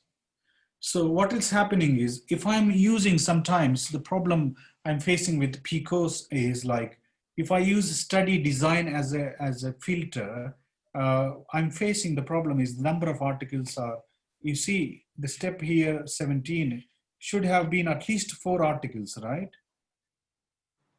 Do you all see? A doctor who has actually asked the question, I want to answer this. Yes, if you did 1 and 6 and 1 and 12, and then you did or, so 1 and 6 or 1 and 12. Let's do that. Yeah, you got some ideas. So 1 and 6 first, okay? Let's do that. 1 and 6. So 1 and 6, that's right. And 1 and 12 separately. That's correct. You know, what you're thinking is excellent. So then now 19 or 20, what will happen now? This is 19 studies, right? They pulled together. So 1 and 6 has got COVID-19 and clinical trials. 1 and 12 has got COVID-19 and randomized trials, correct? Yeah. So 15 plus 4 is 19. So with the PICOS, you only got 19 articles. Do you understand? Yeah. So whereas with PICO, you got about 165. You're using the study design as a comparison instead of as a limit. Yes, so there is something, you know, it's not a magic science or anything like that. All I'm trying to do is like, I'm just comparing if there is any randomized trials or clinical trials. So if I use filter, once you use the filter, it is a PICOS basically, you know. Like if you restrict your study design, it's filtering or restricting your study design is nothing PCOS. You're going more specific with your study design, then it becomes PCOS. And then you'll end up having only 19 citations. And you missed lots of them, like in 165, you missed quite a lot of them, which might have all types of trials, you name it. Do you understand? So that's why I don't like PICO use of like a lot of the unts to get the PICOS. If I have to adapt a PICOS strategy, most of the time I'm restricting myself to final step, which is study design, which is I'm using a filter with study design, which is what I don't like it. Instead of filter with the study design, what I'm doing is a comparison basically. So PICO is much more elaborative compared to PICOS. In comparison, you can compare anything like clinical trials, you can compare any outcomes, you can compare invasive ventilation versus non-invasive ventilation, something bizarrely which you can't even think of towards treatment. Like you can do all kinds of free text terms, you can compare. But main thing I want to tell you is anything you want to compare, you should link with medical subject heading first with an and then you pull all the results together. Okay, doctor, do you understand now? Because if I say 165, if I say now only 19 articles on the clinical trials and of the COVID-19, people won't agree with that. There are more than that. There are 165 articles already there. If I say, if I'm using PICOS, it's more specific. So where the word is clinical trial is there, it'll pick up. Where there's a word randomized trial, it'll pick up clinical trial. You see this? Digital clinical trial for substance use of disorder in the years of COVID-19. A randomized clinical trial. So it picked a randomized clinical trial. So it's more specific. So that's why PICOS, I don't really like it when the subject of interest is very limited. So rather I use it in, use PICO terms. So population, make it bigger P, bigger I, bigger C, bigger O. That's it. How do you construct bigger O? Anybody in the group? Please answer because we're running short of time. It's already 1:30. We are beyond time. I need to do an assessment as well. How can you construct a bigger term? I used only mortality as one outcome here. Any other outcomes you can think of, all of you? Return to work, longer, prolonged ICU stay. Return to work, prolonged ICU stay, perfect. So any number of outcomes you can add together and apply filter with mesh term. Any number. But Malik, have you finished or you're going on? They're going to get confused and toxic. Yeah, You will give them homework to just give an example to search. Yeah, I know. Maybe repeat a short session after they've had some practice. You need to go and practice yourself. Yeah, that's what I'm trying to make them to understand, sir. It's not straightforward because using it takes time to understand and let them practice. There's no point in going round and round now. Yeah, no problem. So try it out. You have to try it out with Ovid, with PubMed, and play around. Searching. And then we will I think in maybe a week or two, we'll have a half-an-hour session on just doing a live literature search where we'll give you a question and then you search the literature on that. So we still haven't completed demo reference. Yeah, I think you need to, what is referencing, is it? I think you will have to do it some other time. Some other time, yes, sir. You need to give them a break. They must be getting toxic. I know. I'm also getting toxic, to be honest with you. Yeah. Yes. So I can see. We will catch up on referencing next time. That should not take too long. That should not take. That's half an hour session actually. Yeah, I mean referencing. I'm sure they know how to do the referencing. We'll keep it brief. Yes. And okay, sir. So I hope you all enjoyed. And today, that's the last slide. Actually, I was doing a demo. That's where I stopped actually. Yeah, no, that's fine. That's fine. So we'll see you on Tuesday. Last Tuesday, which is on 29th September, is there anybody here in the group today who was not present? Yes, I wasn't there. Okay. Anybody else? No. Well, Shakir, if you want to join, there's a repeat session of Tuesday in about 15 minutes now with a second group of MSc students who are doing the MSc not as you full-time, but they're doing it as a part-time distant learning. So there's a second group of MSc. They're starting in the afternoon now at 2 o'clock. So otherwise, you can view the video recorded session later on once it's available online. Okay. So if anybody wants to join after 15 minutes at 2 o'clock or so, you can. I'll post a link. There's a small group, about 4 or 5 students are there. Okay. Okay. Okay. Otherwise, take a break and then perhaps try and do some literature search on Ovid and PubMed yourself. Try and troubleshoot. You can stop the recording, Malik, now. Yeah.